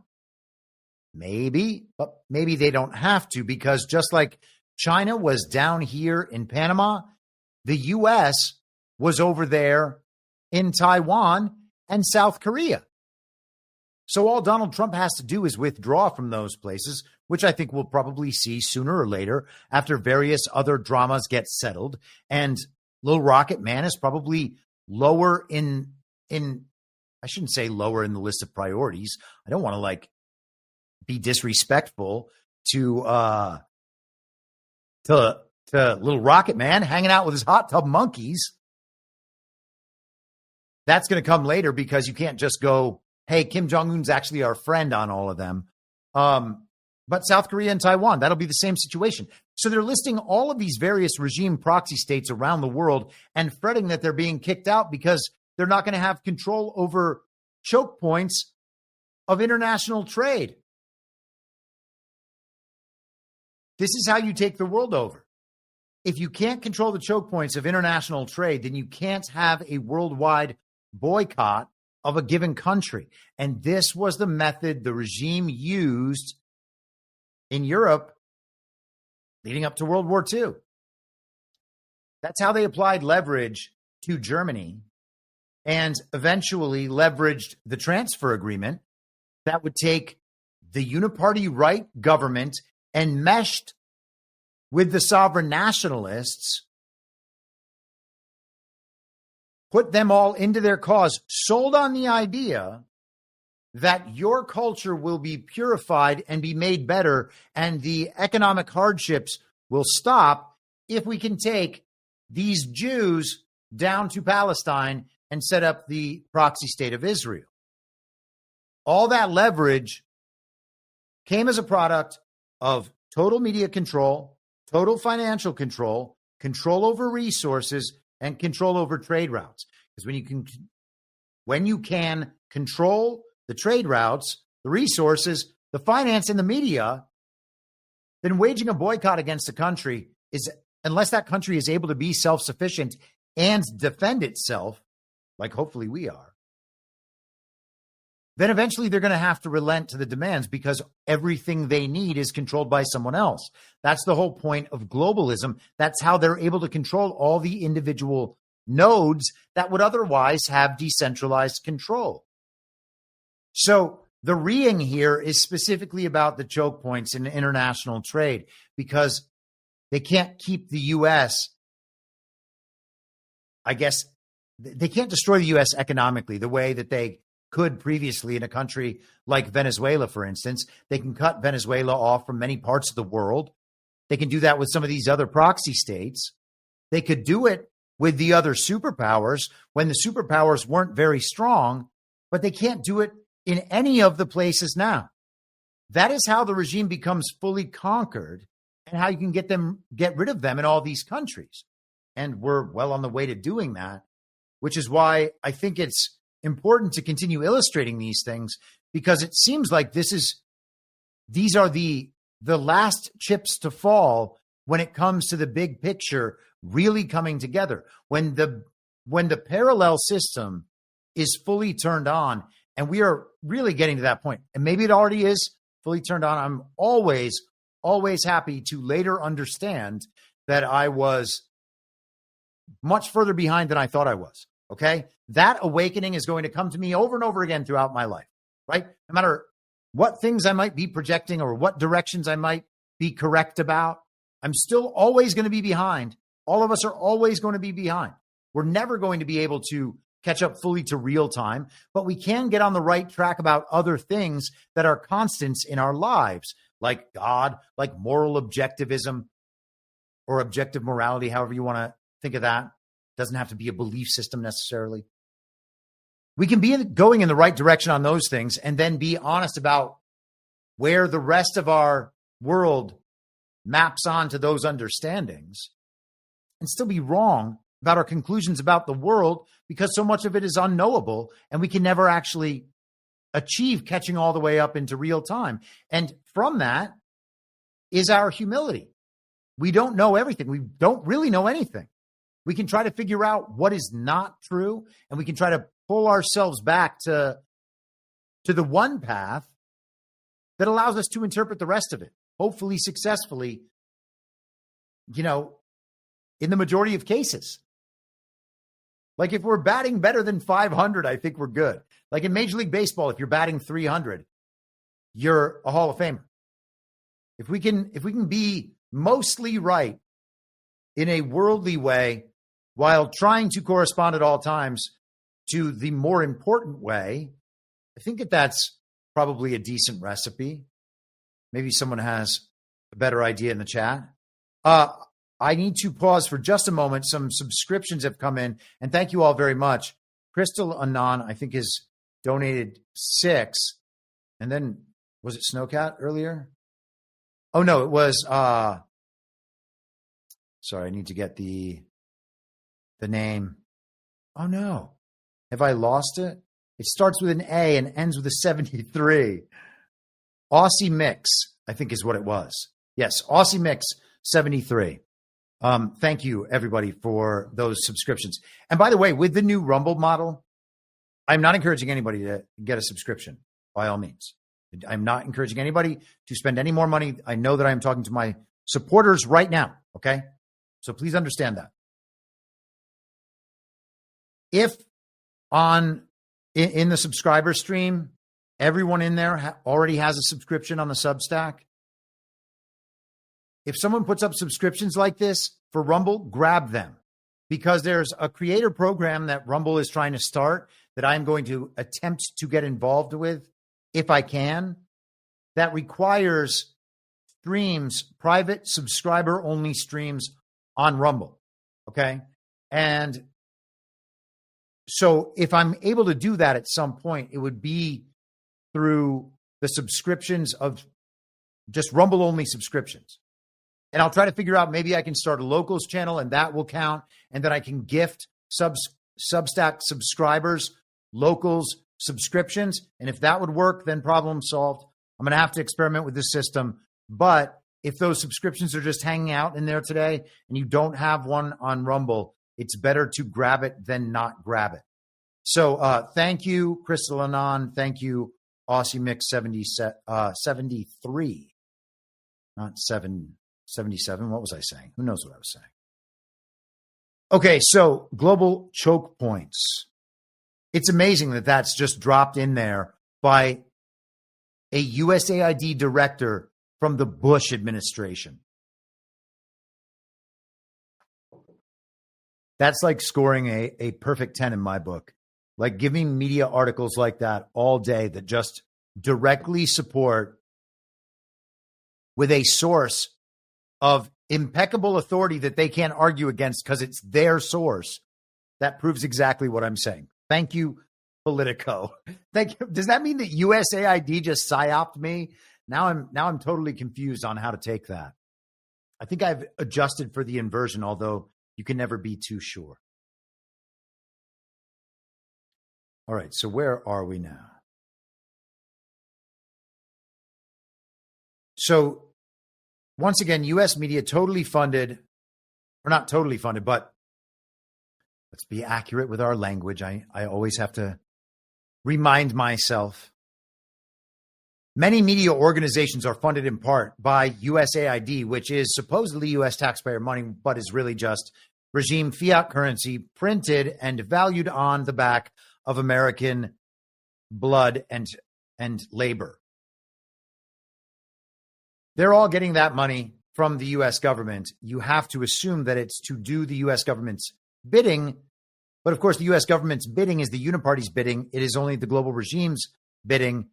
And all of this works in concert. The whole point is to understand the system, and that the system works together, and that you can understand the elements of the system. And I actually kind of want to take a second and see if I can find this video that I did a while back. And it would just be the audio, but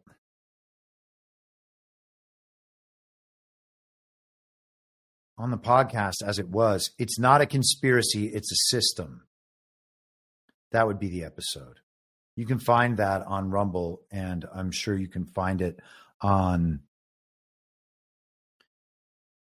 Substack as well. And then there's a short clip called "The Structure is Visible," if I'm not mistaken. And I'm going to pop these. Yeah, this is the one. I'm going to pop this. Actually, I'm going to drop myself out of the stream for a second and take a water break. And I'm going to play this, and then I'll be right back, and I'll drop the stream. I'll drop the link in the stream, I should say.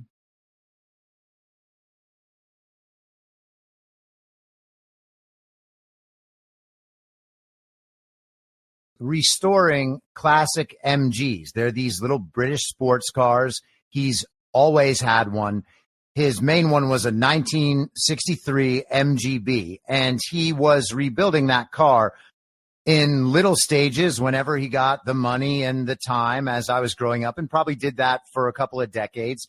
And now he's gotten a couple more and is slowly rebuilding those as well. But back in 1963, these sports cars were not nearly as complicated, according to him, as the cars now. I'm sure they were complicated and complex in different ways. But my point is that what he was doing was taking apart a very complex system down to all of its individual component parts, and eventually replacing the parts that were old, fixing the parts that could be fixed, purchasing some new parts, and then putting that whole thing back together so that it works as it was originally constructed to work. Now, I couldn't do that, certainly not with the knowledge I possess now. If you gave me one and made it my life's mission to figure out how to do that, maybe I could. But I don't know how that system works, and I also don't understand all of its component parts. So there's a very small likelihood that I would be able to take this MG totally disassembled and be able to map how it all works and put it all back together correctly.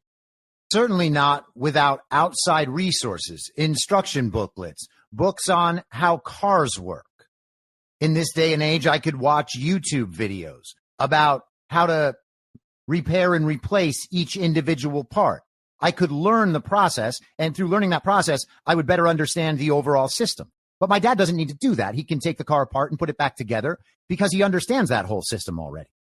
And what we are commonly faced with now from the sorts of people who voted for Joe Biden is an ignorance of how these larger systems function. And because of that ignorance, they will accept the story from authorities about what that system is actually doing, what all the component parts are and what they mean. And the primary message that we receive is that all of this is too complex for you to understand. Therefore, simply ignore it. Trust us. We've got it. And the truth is, all of this stuff is going to bore you. Some of it might make you angry. Either way, you're going to spend way too much of your time trying to figure out this system, and you're never going to get it. So just trust us. It's too big. You can't map it all, and you certainly can't, prove any of it. And eventually we come to embody the idea that complex systems are too complex for us to understand. So we need to defer to someone else who already knows the system. And that person can just tell us why we're wrong when we think something might be amiss. But my dad's not a mechanic. He can still figure out and has figured out how to take apart a 1963 MGB and put it back together. I don't think that he could do that with a Prius or a Ferrari. But I also understand that if we were both trying to figure out how to take apart and put back together a Prius or a Ferrari, he would be starting at an advanced position because he understands a sort of prerequisite or precursor to the design of the system that is now in place in these more advanced and more complex vehicles. We are told that we can't possibly understand the intricacies of epidemiology or virology or finance or any complex subject that has a profound effect on the world. You need to be an expert to understand why lockdowns work even though they don't, or why masks work even though they don't, or why arguing about borders is racist. But I don't trust some critical race theorist or a gender studies major to be able to put back together my dad's 1963 MGB. In fact, you don't even need to be a mechanic to do that.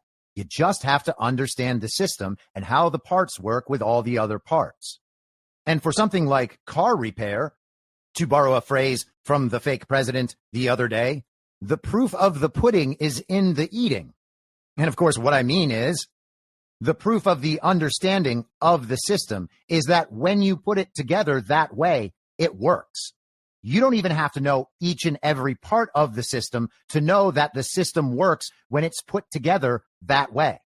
You don't have to understand how the particles of exhaust function when they go out into the sky to understand that you've put the exhaust system together correctly.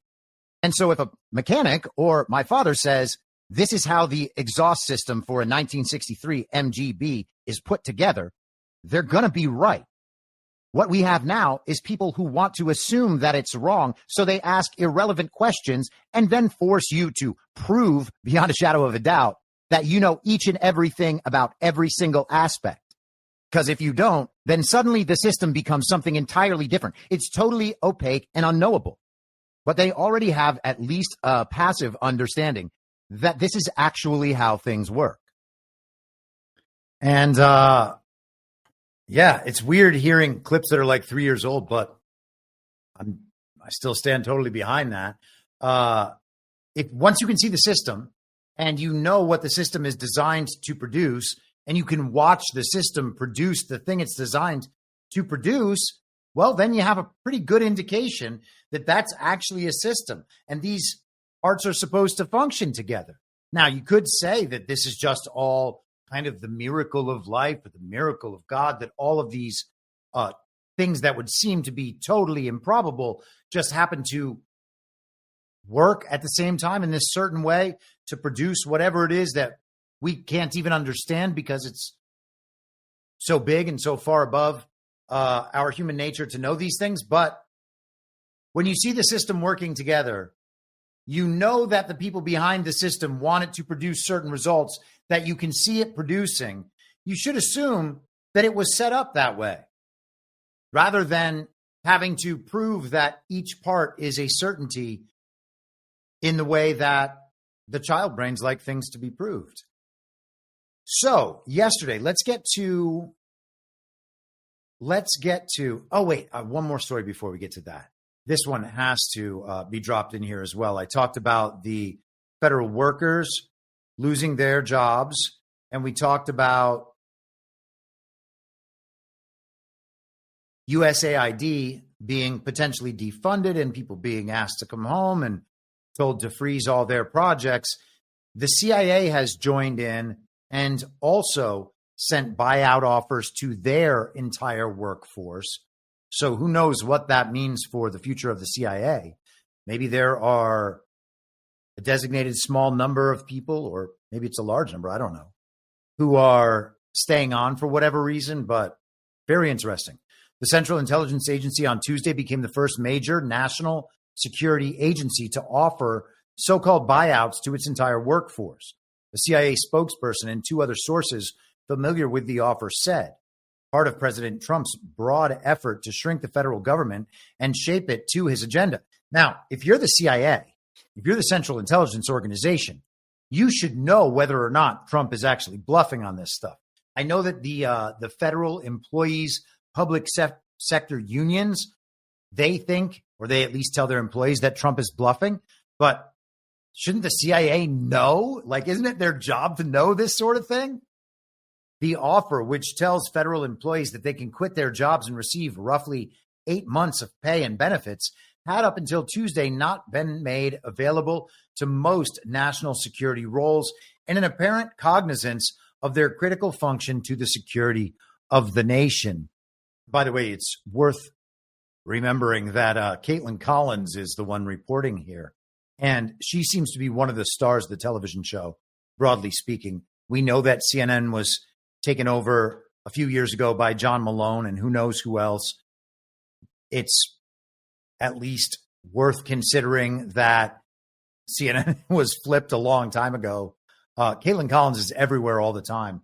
She's like an anchor on CNN. She goes to all the off-site stuff. She's like the first string star of CNN at this point. And here she is talking about the CIA, probably her real bosses. And someone made this joke on X, formerly Twitter, today. Maybe I can find it quickly. But just noting how the media had been, how various media figures, I should say, have been resigning over the last couple of weeks. I think Jim Acosta's out, Andrea Mitchell's out, and there's one other one who I'm not thinking of. But you got to at least wonder, are these CIA assets within the media who are taking this buyout? How much of the media is going to disappear in the next few days? And again, it might be none of it. I don't mean to, quote unquote, date fag. This could be a total red herring. But otherwise, the Mockingbird media still exists. I don't think anybody questions that. Many of these people seem to have intelligence backgrounds or linkages. A lot of the time, they just put former intelligence officials, former defense officials, former law enforcement officials right on the air. I guess we'll see. Is CNN their side job? Still, even as the offer was sent to the entire workforce at the agency, it was not immediately clear whether all would be allowed to take it. Some specific occupations and areas of expertise appear likely to be restricted, one of the sources familiar with the offer said, suggesting that the effort is far less sweeping than in civil service agencies that are not considered to be doing national security work. There's also a caveat for Ratcliffe to retain flexibility to work through the timing of officer departures in critical areas, according to another source familiar with the matter. And hey, maybe Caitlin Collins is the source familiar with the matter. The Office of Personnel Management had issued internal guidance last week that some officers at the Office of the Director of National Intelligence may be able to participate in the program, but not all positions at ODNI will necessarily be eligible. Now, that is particularly interesting right now, just because we are waiting on the confirmation process of No Name's daughter's best friend, Tulsi Gabbard, to see if she gets confirmed as ODNI. So is there some subtle hint there about what the status of that office will be? Maybe. Again, I expect to see most of the fantasy team at some point work themselves out of jobs if they ever take jobs in the first place. Okay, now let's go to Donald Trump in the White House yesterday. I said we would come back to that. Here we are. And of course, we are going to talk about Israel as well before we make our way out of here today. So Donald Trump signed a national security, presidential memorandum yesterday, NSPM 2. I have not, I don't think, seen NSPM 1. So I also, just to be clear, haven't looked, but that's the sort of thing that would end up on our radar because John Harold Patel Patriot has done so much work on the NSPMs over the years and tracking them. And some of them will be available publicly and some of them will not. So if there's an NSPM 2 under this Trump administration, it would be proper to assume there's an NSPM 1. I might as well now just check. I should have just checked rather than going through that whole explanation. Let me see here.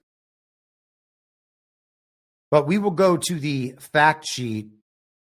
No, it seems like in his presidential actions, what is listed on whitehouse.gov, NSPM 2 is the first one. Okay, so I'm not crazy. So this is the fact sheet here on the NSPM. The NSPM establishes that Iran should be denied a nuclear weapon and intercontinental ballistic missiles. Iran's terrorist network should be neutralized, and Iran's aggressive development of missiles as well as other asymmetric and conventional weapons capabilities should be countered. So no matter what, Iran can't have missiles. That was what Donald Trump wanted to be very clear about yesterday. Iran is not going to get nukes. They're not going to get intercontinental ballistic missiles. Because if Iran did get that stuff, narratively speaking, well, then they could present a much bigger threat to Israel, even though Israel has a narrative defense, the Iron Dome. Now there's stuff that's going to get through the Iron Dome, and we don't want Iran nuking anyone or shooting missiles at anyone. So they're just going to not be able to have these big kinds of weapons. And we will go to war to guarantee it. The NSPM directs the Secretary of the Treasury to impose maximum economic pressure on the government of Iran, including by sanctioning or imposing enforcement mechanisms on those acting in violation of existing sanctions. Now, I will draw your attention back to something that we discussed on Monday. And if you need a reminder, here it is, or might be. Here it is. Brazil, in our hemisphere, largest country in the Western Hemisphere south of us, cut a trade deal with China. They're going to, from now on, do trade in their own currencies, get right around the dollar. They're creating a secondary economy in the world, totally independent of the United States. We won't have to talk about sanctions in 5 years because there'll be so many countries transacting in currencies other than the dollar that we won't have the ability to sanction them. So Trump is addressing nukes and intercontinental ballistic missiles, which might as well be nonsense. Like you could replace that with any gibberish and it would be the same thing. He's talking about sanctions that are totally unworkable already. Rubio says in 5 years, maybe it's totally true in 5 years, but Iran is already aligned with Russia and China, which makes them aligned with the rest of the BRICS nations. And if we get rid of the global regime's international intelligence apparatus and their terrorist organizations,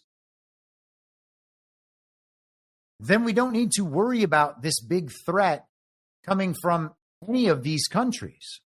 And I'm not trying to suggest that we are on the dawn of a new utopia, but we know directionally where we're headed.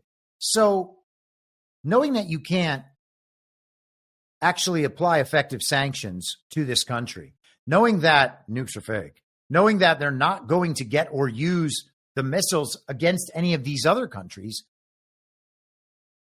how how seriously should we take this as an actual rather than a narrative move?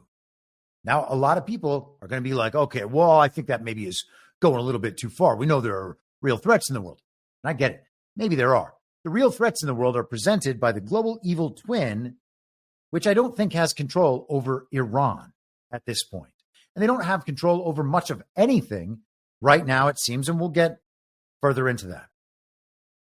The Treasury Secretary will also issue guidance for all relevant business sectors, including shipping, insurance, and port operators, about the risks to any person that knowingly violates U.S. sanctions with respect to Iran or Iranian terror proxy. Who knows who's still doing business in Iran of these transnational corporations and global organizations? We'll see how it goes. The Secretary of State will also modify or rescind existing sanctions waivers and cooperate with the Secretary of Treasury to implement a campaign aimed at driving Iran's oil exports to zero. The United States permanent representative to the UN will work with key allies to complete the snapback of international sanctions and restrictions on Iran. And then we are going to investigate, disrupt, and prosecute financial and logistical networks here in the United States via the Attorney General, and prosecute members of Iran-funded terrorist groups that have captured, harmed, or killed American citizens and seek their arrest and extradition to the U.S. Okay? From the NSPM, they're saying it fulfills the president's 2020 vow to contend with Iran's pernicious influence across the globe. He said, for far too long, all the way back to 1979 to be exact, nations have tolerated Iran's destructive and destabilizing behavior in the Middle East and beyond. Those days are over. Iran has been the leading sponsor of terrorism, and their pursuit of nuclear weapons threatens the civilized world. We will never let that happen. Now, he made that statement. So he's made these statements back in 2020. He said, from this moment on, and now we're getting all those statements again, basically the same things being put into place. He is drawing attention specifically to 1979, and I'll just point this out in the actual NSPM. The Iranian government, including the IRGC, since its inception in 1979 as a revolutionary theocracy. Okay, so we would have to go back to the Iran hostage crisis, the overthrow of the nation, any color revolutions, any regime involvement, CIA involvement, and see whether or not we could tell that the replacement government from that point on in Iran up till recent times was operating for the benefit of the global good twin or global evil twin. Were they simply a CIA proxy state used as one of these kind of global terror states that they just control and they enrich whatever groups are on their side of the divide? They do business with those people, and then they use quote unquote extremist groups or terrorist groups or whatever else to destabilize the rest of society so that they can overthrow governments and get the whole of society on their side. And they just repeat that cycle everywhere they go. That would have to be settled before you could really have an opinion on what this means vis-a-vis Iran. Donald Trump said some really interesting things, as I said, in this White House exchange in the Oval Office yesterday. You know, he's now his thing, I guess, every couple of days he gets in there, signs some new executive orders, takes some questions from the press, continues to advance the narrative. He was in there yesterday talking about the Department of Education and how we know that's going to be taken down. Over the weekend, I think, or maybe sometime last week, days in advance of him doing it, he talked about putting tariffs on Europe. So he's made it clear that that's something we might see in the future. He seeds that narrative. It's going to come around and have a payoff probably in a few days, just like the Secretary of Education thing will, though we're not there yet. So Trump yesterday in the Oval Office. It could have been solved, this thing. It just, if things went the way they should have, this would have been over long ago. Pause one. If things went the way they should have, this all would have been over long ago. That's something that we can say in a much bigger context. Really understand what that means. If things had went a different way, this could have been over long ago. Donald Trump is always mid-negotiation. Okay, this is always a push and pull between good twin, evil twin. Evil twin now is just creating as much chaos as possible to attempt to get everybody back on the same page and make the people reject what Donald Trump is doing and what sovereign nationalists worldwide are doing. They need to get everybody back on the same page. How do they do that? How does Trump stop them from doing that? How does Trump accomplish that mission while allowing them to create a minimal amount of chaos in the world? Okay? And everything from that point is going to be from the point in 2020 where he kind of stepped back into the background. If we are right about devolution or something similar, and it seems we must be at this point, because he was able to make his way all the way back through, and we can see how much of this was already accomplished in advance. He didn't just solve the Panama crisis. He didn't just solve the Colombia thing or the Venezuela thing or the Mexico thing or the Canada thing, and hopefully we'll get some of that today, although likely not. These things aren't just being solved on the fly within the first 2.5 weeks of his presidency, nor since the quote-unquote election in November. These things have been put in place for years and years, and now we are seeing them publicized. Is it possible to have made it all the way through that without something going on in the background to hold on to power in some significant way, or at least deny power from that false reality layer of the government? I would suggest that nothing else would be possible other than that. So knowing that, what we have from the regime side is an unwillingness to relent because they hope that they can get everybody back on the same page or somehow outlast Donald Trump until the wave of MAGA, this sovereign nationalist response in the world, subsides, or until they're able to implement their agenda of full technological control over the world before we get powerful enough, or more accurately recognize the power that we have already attained. And people refuse to do that because the TV hasn't told them yet. The TV that is, again, still controlled by the global regime and its intelligence apparatus, as you can see with the USAID thing. Should we assume that no media on the quote-unquote right is getting paid off in those similar ways? I would suggest they are. I would suggest it might be possible that the Tim Pool, Benny Johnson op from a few months ago was either to expose the fact that they are involved in a program just like this, or just create a template for it. Maybe they're perfectly lovely guys who just happen to be retarded. Either is possible. But the point is, if they were to relent earlier, being not as evil as they are evil. If they did not think that they would still have a chance to get through and get their agenda enacted rather than the other, because the people would side with them based on the incentive and punishment structure within the party of false decorum, within the economic and financial life, and the rest of it. Would the people just relent and side again with them, or will they relent to Donald Trump and MAGA and the people and sovereign nationalists and sovereign nationalist leaders worldwide? And they've chosen not to relent. So we continue. And as we continue, their situation progressively gets worse.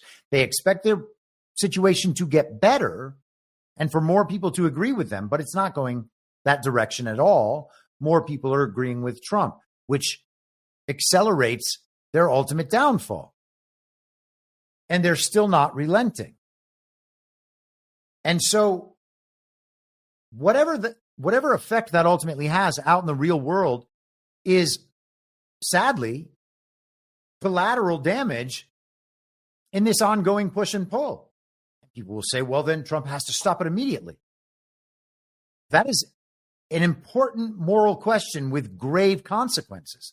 And that's something we've been talking about for years while no one else thinks about it. And there's going to have to be a solution to that somewhere down the line, because people are going to have to reckon with the possibility that it didn't have to go this far. But it's also entirely possible that it still has to continue much further, because people are still too easily slipping back into the thing that everyone believes everyone has exited from. People haven't exited from it yet, especially if we still think that all the people on TV are our best friends, telling us the truth about any of this. So it didn't have to last this long, but it did. Let's continue. But it's not over. How close do you think Iran is to developing nuclear weapons? I think they're close. They're too close. But again, you could go back 4 years. I would have said they would have had it during this intervening period. But they're pretty close, Peter. And why? So how close is Iran to getting a nuclear weapon? Well, they're very close. They're too close. They're too close for anybody's liking. Again, nuclear weapons, bullshit. Trump said on Andrew Schultz's podcast, and then reiterated a couple weeks ago, that nuclear disarmament was on the near horizon with China and Russia. Okay? So we had this discussion on an episode a couple of weeks ago. I'm not going to go back into it, but let's not be ridiculous here. Iran is not close to getting a nuclear weapon, while China, Russia, and the United States are close to denuclearizing, especially not while China and Russia are like the big brothers for Iran. That's just not even sensible. It's ridiculous. Okay. So he says that they are too close, but also that if you asked him a few years ago, he would have said then that they would have it by now because of this intervening period. What's he talking about? Let's continue. Why is Iran happy to sign it if it's Iran and their proxies who have threatened to retaliate against you and your team by killing you guys for taking out Soleimani? Well, they haven't done that, and that would be a terrible thing for them to do, not because of me. If they did that, they would be obliterated. That would be the end. I've left instructions. If they do it, they get obliterated. They won't. So he just asked, what would happen if Iran tries to assassinate you again? And you remember that the assassinations are supposedly being caused by Iran. So stupid. So stupid. What if they try to assassinate you again? Well, that would be very, very bad. They would get obliterated. I've left instructions. That's an incredible statement. And I think because of, and this is me. If you can't go there with me, all good. When you look at this through good twin, evil twin, Iran just serves as a placeholder the same way China does or Russia does. Our war's not with Iran, just like it's not with China, just like it's not with Russia, just like it's not with North Korea. Okay, it's not with any of these countries. You can forget about the name of the country.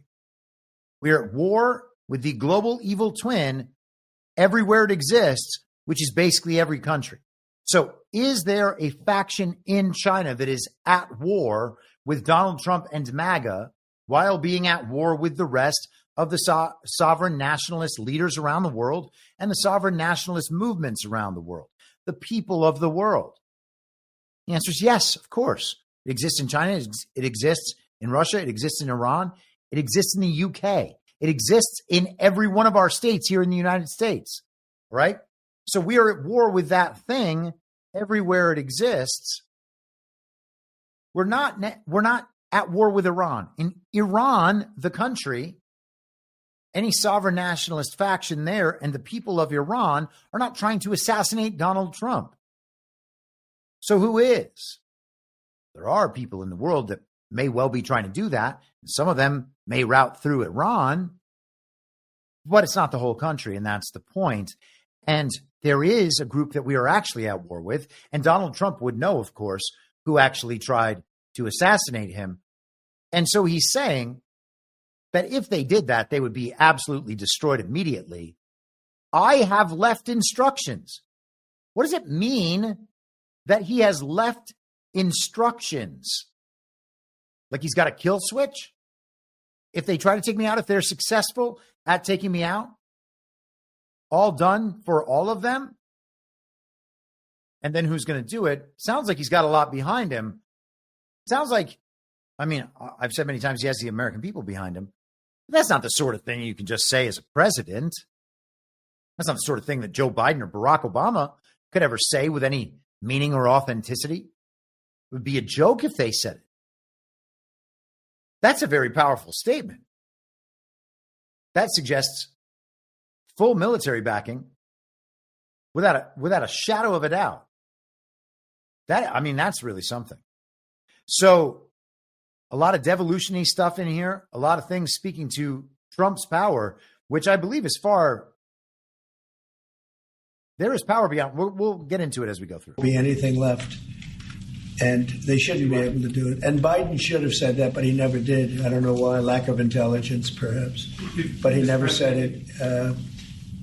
If that happens to a leader or close to a leader, frankly, if you had other people involved also, you would call for total obliteration of a state that did it. That would include Iran. All right. A lot of signal there. Let's continue. So let's get into some of the Israel-Gaza stuff. Trump had a meeting with Benjamin Netanyahu yesterday. And this Oval Office press conference / presidential action signing was prior to that meeting. Here are Trump's comments on Gaza and Netanyahu and what they're going to talk about. Both sides mean a lot. I talk about that. I talk about the other side. I talk about everything. What's your main message to him today during your meeting? Well, I'm here to listen. He's here to see me, and I'm here to listen. So, He's here to see me. I'm here to listen. So Netanyahu, the guy who supposedly owns Donald Trump, travels across the world to see Donald Trump, and Donald Trump doesn't even have a message for him. He's coming to see me. He has something he wants to tell me. I don't have anything I need to tell him. I'm good. That's awfully interesting. And I think that the meeting went in that direction, and I think that you'll see, I hope you agree. Not everybody does agree, but that's okay. That Donald Trump still has the upper hand here, but he just said straight up, I don't have any message. He's coming here to deliver a message to me, and I'll just rewind a bit so that we can hear the whole comment.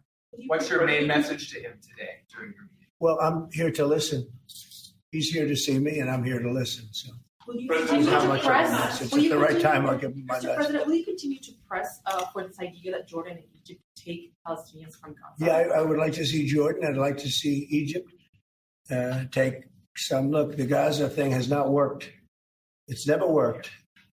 And I feel very differently about Gaza than a lot of people. I think they should get a good, fresh, beautiful piece of land, and we get some people to put up the money to build it and make it nice and make it habitable and enjoyable and make it a home. They don't want to leave, though. How can you say they don't want to leave? I don't know how they could want to stay. It's a demolition site. It's a pure demolition site. If we could find the right piece of land or numerous pieces of land and build them some really nice places with plenty of money in the area, that's for sure. I think that would be a lot better than going back to Gaza, which has had just decades and decades of death. Where would those pieces of land be? Well, they could be in Jordan, and they could be in Egypt, and they could be in other places. You could have more than two, more than one, but you could have more than two. And you'd have people living in a place that could be very beautiful and safe and nice. Gaza has been a disaster for decades. Would the U.S. pay for that? I don't think the UN would pay, but I think there's plenty of people that would in the area. They have a lot of money. They certainly have a lot of money. Some of the countries over there, they'd like to see it. I know that Saudi Arabia wants to see peace. I can see that. And many of the countries there, as far as I'm concerned, they all want peace. I think maybe I'm wrong on this, but I think Iran would like to see peace too. They've had enough. Don't you think they've had enough? But the leaders of Egypt and Jordan have said bluntly they have no interest in doing this. Well, they may have said that, but a lot of people said things to me. They said they wouldn't take anybody back in Venezuela, and right now they're flying them right back into Venezuela. And a lot of people, and they're doing the right thing in Venezuela. The Panama Canal is an active discussion right now. They said things about that, and virtually everything that's been said has been incorrectly stated based on the result. Would people be able to return to Gaza? Would that amount to forcibly displacing those people from Gaza? I don't think so. I think if they had the opportunity, they'd love them. If they had an alternative to Gaza, they have no alternative right now. I mean, they're there because they have no alternative. What do they have? It is a big pile of rubble right now. I mean, have you seen the... Okay, we're going to get back into some Trump comments on Israel and Gaza, but all that is so interesting. He said, I will give Netanyahu my message at the right time. He's saying that the people of Gaza should be put somewhere else, maybe Egypt, maybe Jordan. You'll remember that all foreign aid was cut a week or so ago, except to which countries? Israel, Egypt, and Jordan. So that's important. He's talking about Saudi Arabia getting involved. Saudi Arabia's sovereign wealth fund was mentioned just a couple of days ago. My good pal Burning Bright brought it to my attention that the sovereign wealth fund in Saudi Arabia was built on the back of the corruption investigations and the seizures from the deep state actors in Saudi Arabia and the Saudi Arabian royal family. And supposedly that sovereign wealth fund is in the range of $8 trillion. Trump was asked about who would want to develop it there, who would want to pay for that development. And he mentioned Saudi Arabia, which is just Mohammed bin Salman, which is Live Golf, and UFC and other dealings they've had together. We had the sword dance. I think that was in Saudi Arabia, and the orb.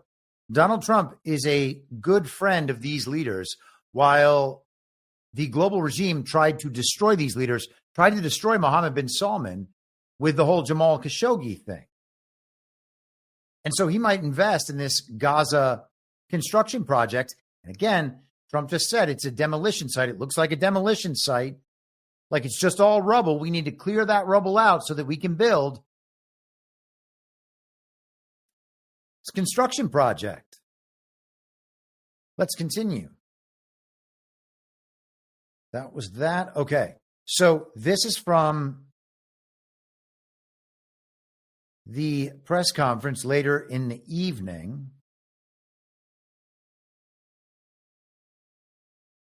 They did a joint press conference, Trump and Benjamin Netanyahu did.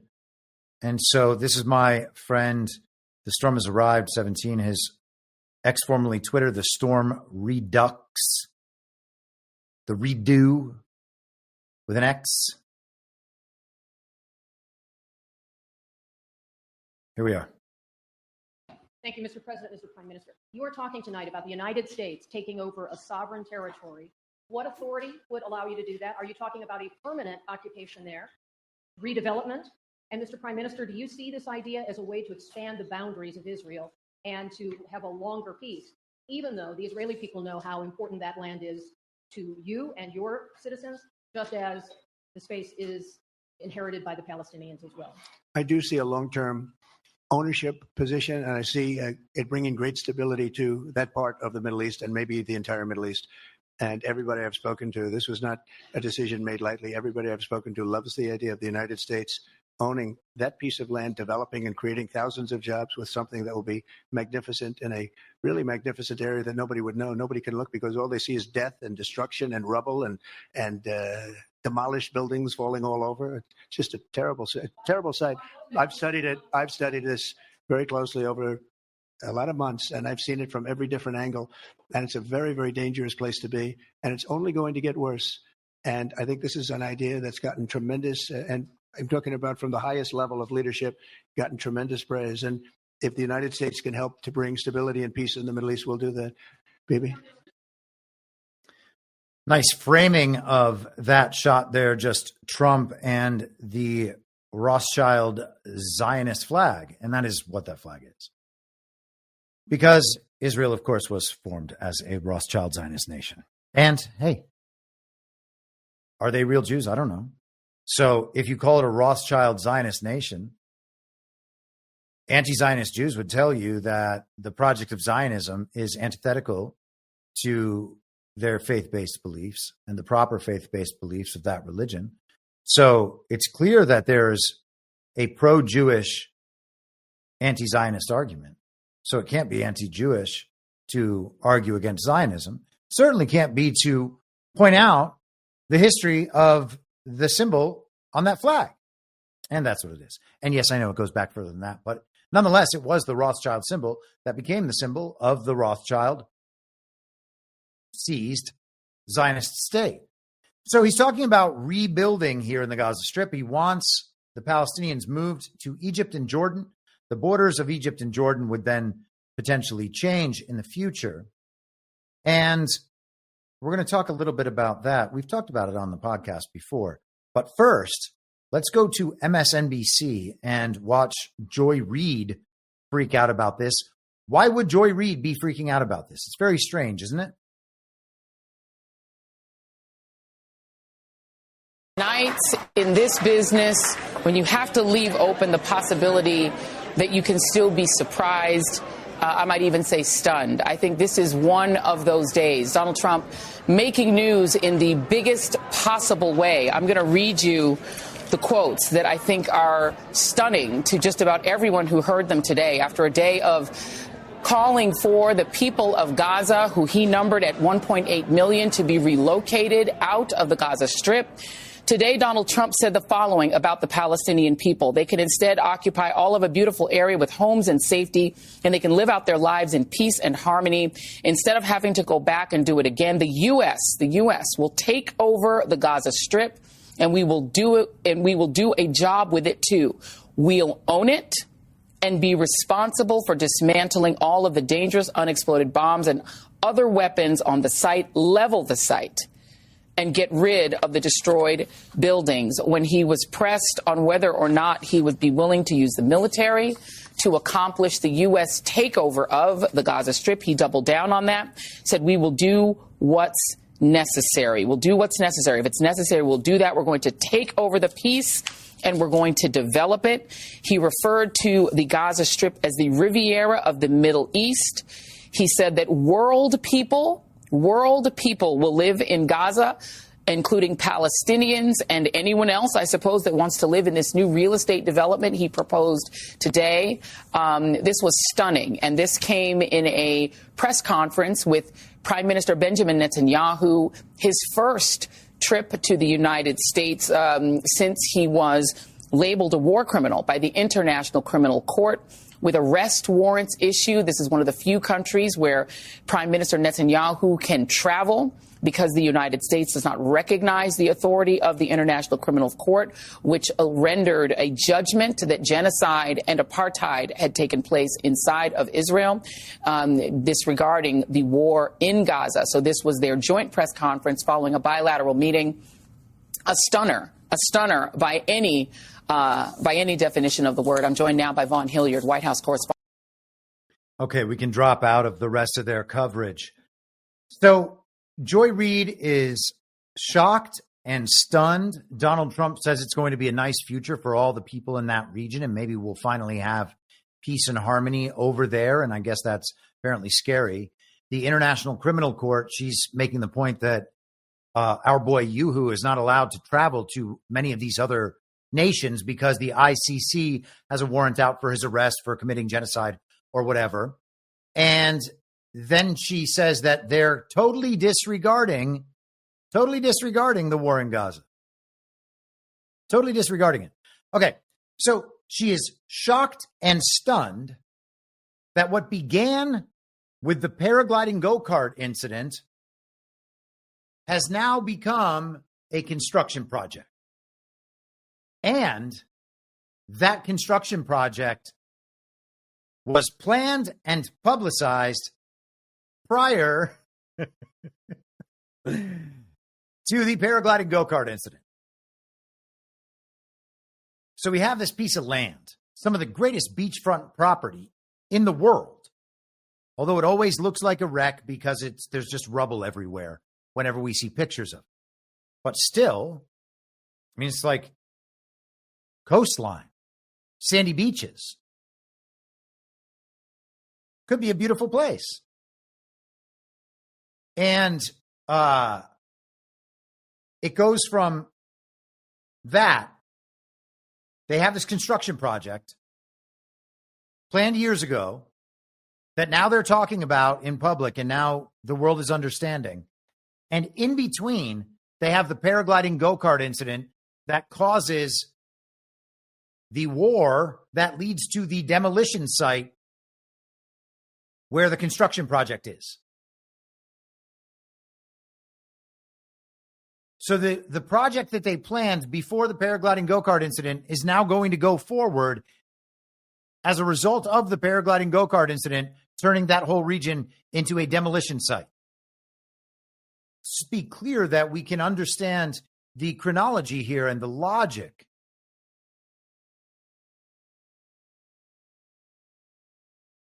A construction project was planned. Now it's happening. And in between, a war started from the paragliding go-kart incident and caused the construction project. That's what we are being told by the television. And we are expected to believe that. And in response, we are expected to wear 2 masks in the car. Let's continue. Let's see exactly what the project is. And let me be very clear. I have no way of proving this to you. I just don't. You're going to have to make decisions for yourself. It could be that we were taken to the brink of world war with the paragliding go-kart incident, when paragliding go-karts flew over the most heavily secured border in all of human history and killed thousands of people and beheaded and baked human babies. And Bibi actually repeated those claims yesterday, which is amazing, because repeating those claims forces all the people who made those claims and believed those claims back then to do it over again, or else have to deal with the fact that Bibi, who they were defending back then for those insane claims, like Ben Shapiro, for instance, and Barry Weiss and everybody else who went on with the atrocity stories for months on end about how a never-ending war against anyone would be justified on the basis of the rapes and the murders and the burned babies and the beheaded babies, etc. All those people who went hook, line, and sinker on that narrative, Bibi brings it back up now. They're going to have to take accountability for that again, or say, oh, no, we were wrong actually about all this. Now, most people will just avoid it completely, but that's pressure. That's really interesting narrative stuff right there. So at that site, this is from 2024, so obviously after the paragliding go-kart incident, Jerusalem Post, from crisis to prosperity, Netanyahu's vision for Gaza 2035 revealed online. There's been much debate about exactly what Israel's plans for a post-war Gaza would look like, because, of course, it's their choice, right? And this is Jerusalem Post. Again, documents from Prime Minister's office were published on Friday showing Israel's plan to revitalize the Gazan economy. The documents showed Netanyahu's attempt to bring about a lasting peace and reintegrate Gaza into the regional economy through large infrastructure and economic investment. The plan laid out the goal of rebuilding Gaza in order to moderate its politics. Now, a lot of people are very concerned that this is the Greater Israel Project, as has been described for decades. And maybe you're right. I can't promise you that that you're wrong and that I'm right, and that's not what this is. But if it's America and Saudi Arabia doing it, I'm not sure that it's going to be Israel in full control, certainly not Israel, the global proxy state. If there is a good twin in Israel, and I've suggested that there is countless times, and they are actually going to be in control of that landmass going forward, and that is what guarantees regional stability and peace, and maybe world stability and peace. It's hard to argue against it. Also, the people alive making the decisions now weren't the people who made those decisions. And so everybody's just been born into what we're born into, trying to make the best of it. And so I don't know. I don't know what the right answer is what I'm saying. It called Gaza an Iranian outpost that sabotages emerging supply chains and thwarts any future hope for the Palestinian people. Emerging supply chains. Okay, well, supply chains, transportation routes are an important part of that. The plan also highlighted the historically central place that Gaza held in the east-west trade routes, being on both the Baghdad to Egypt trade routes and the Yemen to Europe trade routes. Okay? So once again, we're back at trade routes and choke points. And here's a bigger map regionally, planned infrastructure and trade routes from this plan. And this, by the way, this line right here, I'm not sure it says it in this article, but that is roughly the planned path of the Ben Gurion Canal, which would present an alternative to the Suez Canal.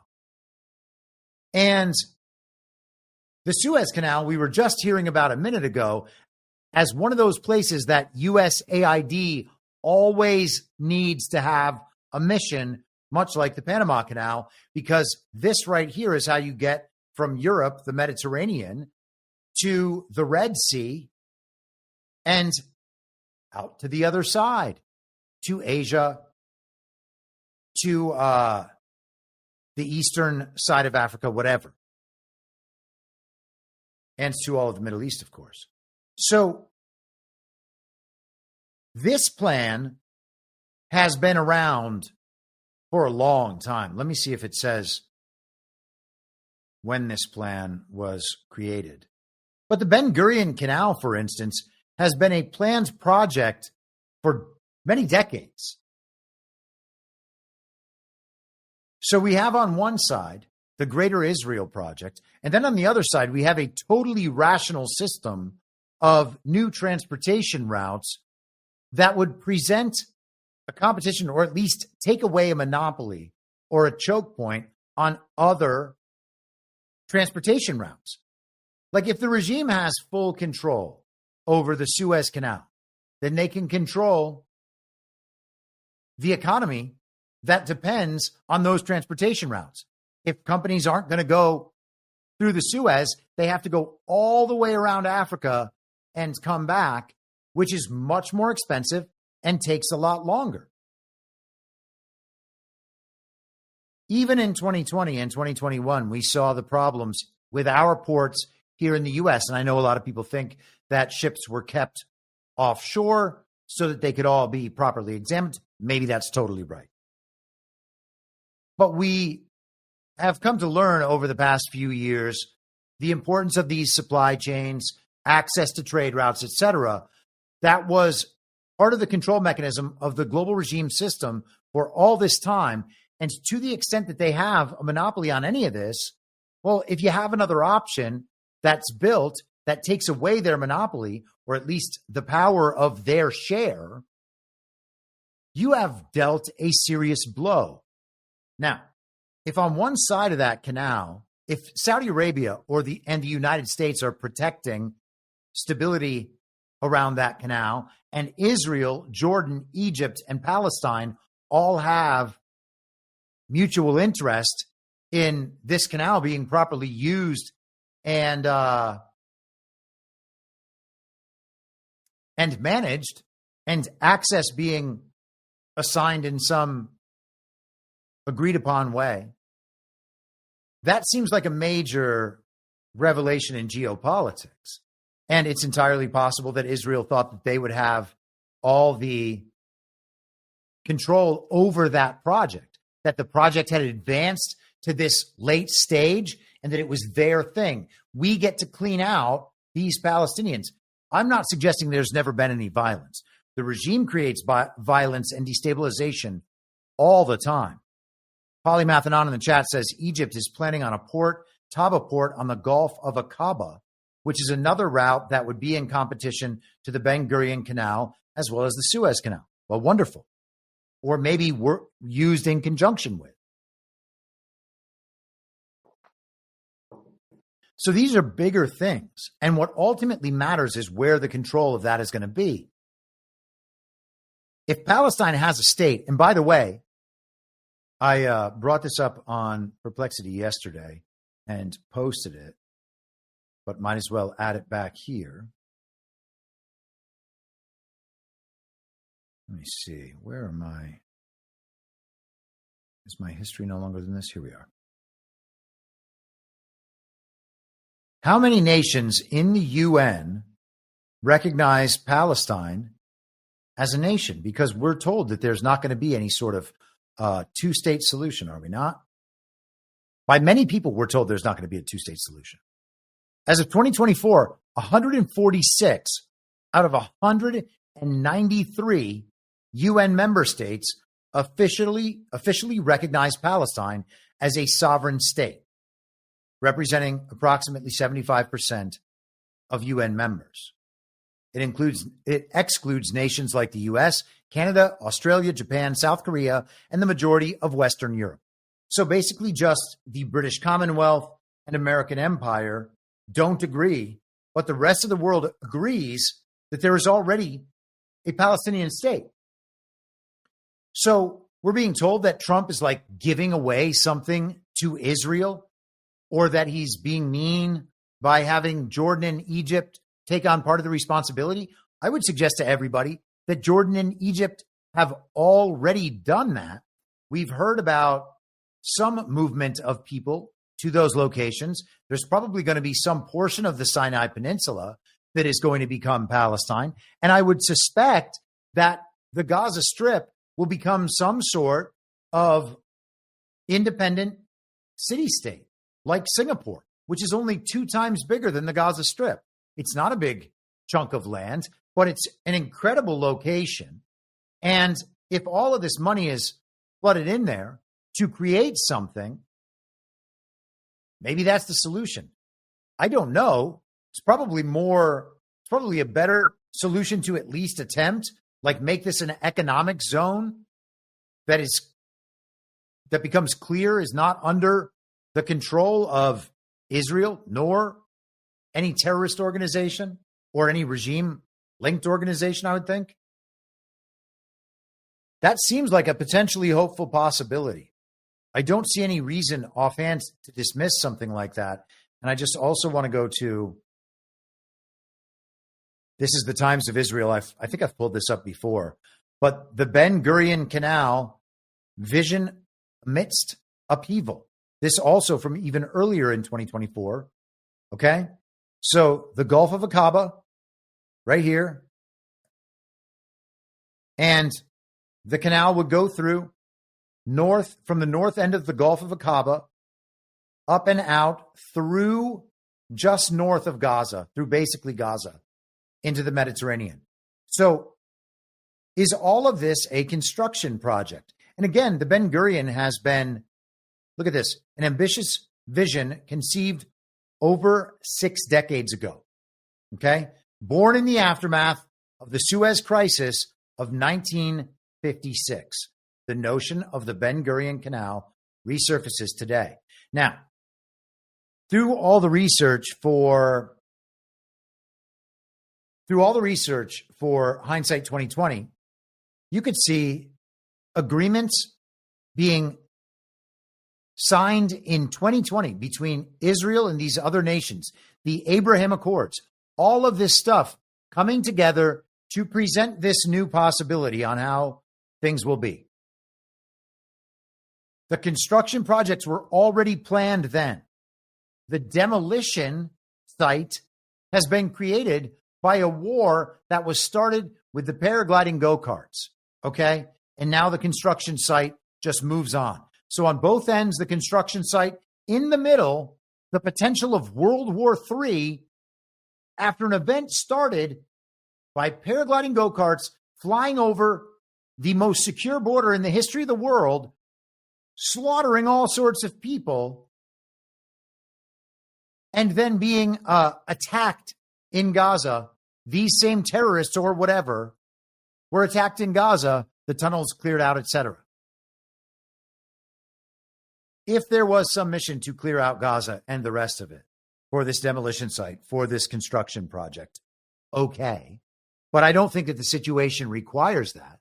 So we shouldn't then give credence to the story of this war. And I know that that's really hard for people to get down with. And I do understand that.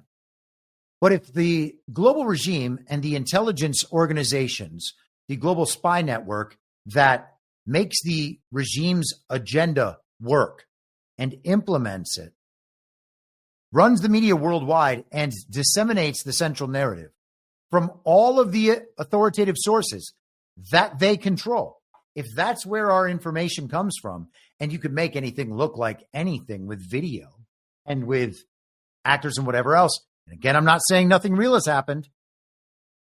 I'm saying that you could present a war with very limited skirmishes. You could present actual demolition sites as something that was blown out from missile strikes. And I would suggest that's what they're doing. And I would suggest it's what they were doing in Ukraine as well. And we just saw a construction project take shape in the Pacific Palisades, as unfortunate and sad as that is. And so that is my theory of the case when it comes to this Israel business. The idea that Trump is owned by the Zionist regime seems to make no sense to me whatsoever. Netanyahu seems fully under control. And a lot of people have presented the video of Netanyahu reacting to various things Trump says in that press conference. Take that as you will, okay? You can see those reactions in different ways, in my opinion. So it's not something I'd hang my hat on. But there have been continual color revolutions launched against Benjamin Netanyahu in the last few years in Israel. There have been attempts to arrest and imprison him for corruption, same way as Trump. They attempted to blame the paragliding Go-Kart incident on Netanyahu due to his advance notice. And hey, they called it Israel's 9/11. We should look back at that. And they tried to expand the Supreme Court in Israel to have full authority to get rid of him. They have also made him take people onto his war council and put people around him who were supposed to be driving the approach to this war. They were going to be playing the kind of Uniparty right parallel on the controlled opposition, while the color revolutionists played the Uniparty left side. We were going to see all of that play out. And Netanyahu was supposed to be eliminated. They were going to get him out of there, replace him with someone else so that their program could keep moving forward. They were going to do the same thing with Donald Trump. Get him out of there, replace him with someone else, whether it's J.D. Vance or Ron DeSantis or Nikki Haley or whoever is easily controllable, and will keep that agenda rolling because that's where the money is. That's where the incentive is. That was their version of the program. All that's gone. So they want to get rid of Netanyahu. And Trump says he's going to own this thing instead of Egypt, this long project that they've been developing for 6 decades. Trump's like, oh, I think I'll take that. And you know what I'm going to do? I'm going to share it with Mohammed bin Salman and the rest of these nations in the Middle East. And oh yeah, here's where the Palestinian state is going to be. And in the meantime, I'm going to put up a Trump hotel and casino and boardwalk. Maybe we'll have a Hard Rock Cafe here. Maybe we'll have, instead of a Statue of Liberty, we'll have a giant Donald Trump statue with the fight, fight, fight hand up, and we'll call that a Statue of Liberty. How about that? It's going to sit right off the bay, right off of Gaza. That's where the Donald Trump Statue of Liberty is going to be. That's not their project. That's my take on it. If you don't side with me, hey man, what can I do? People don't have to agree with me. That's how I see it. I think that fits the set of facts. And I don't think that the situation as presented on television the Trump is a pro-Zionist shill. I don't think any of that fits the set of facts. None of it. Doesn't make any sense. It doesn't reflect back to the story they told before. You can see them running the same narrative operation. It's not there. This is. And they've tried to take Bibi out for a long time, and it hasn't worked. And now Trump is doing business with him, and Bibi is saying that Trump is like the most significant figure that ever existed, certainly the best friend that Israel has ever had. And our boy Yuhu has done as good a job to tear down the false reality about the global regime proxy state of Israel as Joe Biden did here in exposing the corrupt administrative state and the deep state and the Democrat Party and all the rest of it. All right. We're going to leave it there. I will be back on Friday for the normal show. I was just trying to check the chat here. Polymath gifted a subscription, and I think that's it. I will be back on, another subscription from Sandra M. Carter. Thank you all very much for your support. Thank you for your regular support as paid Substack subscribers. I will be back on Friday at the same reasonable time on the same reasonable podcast network.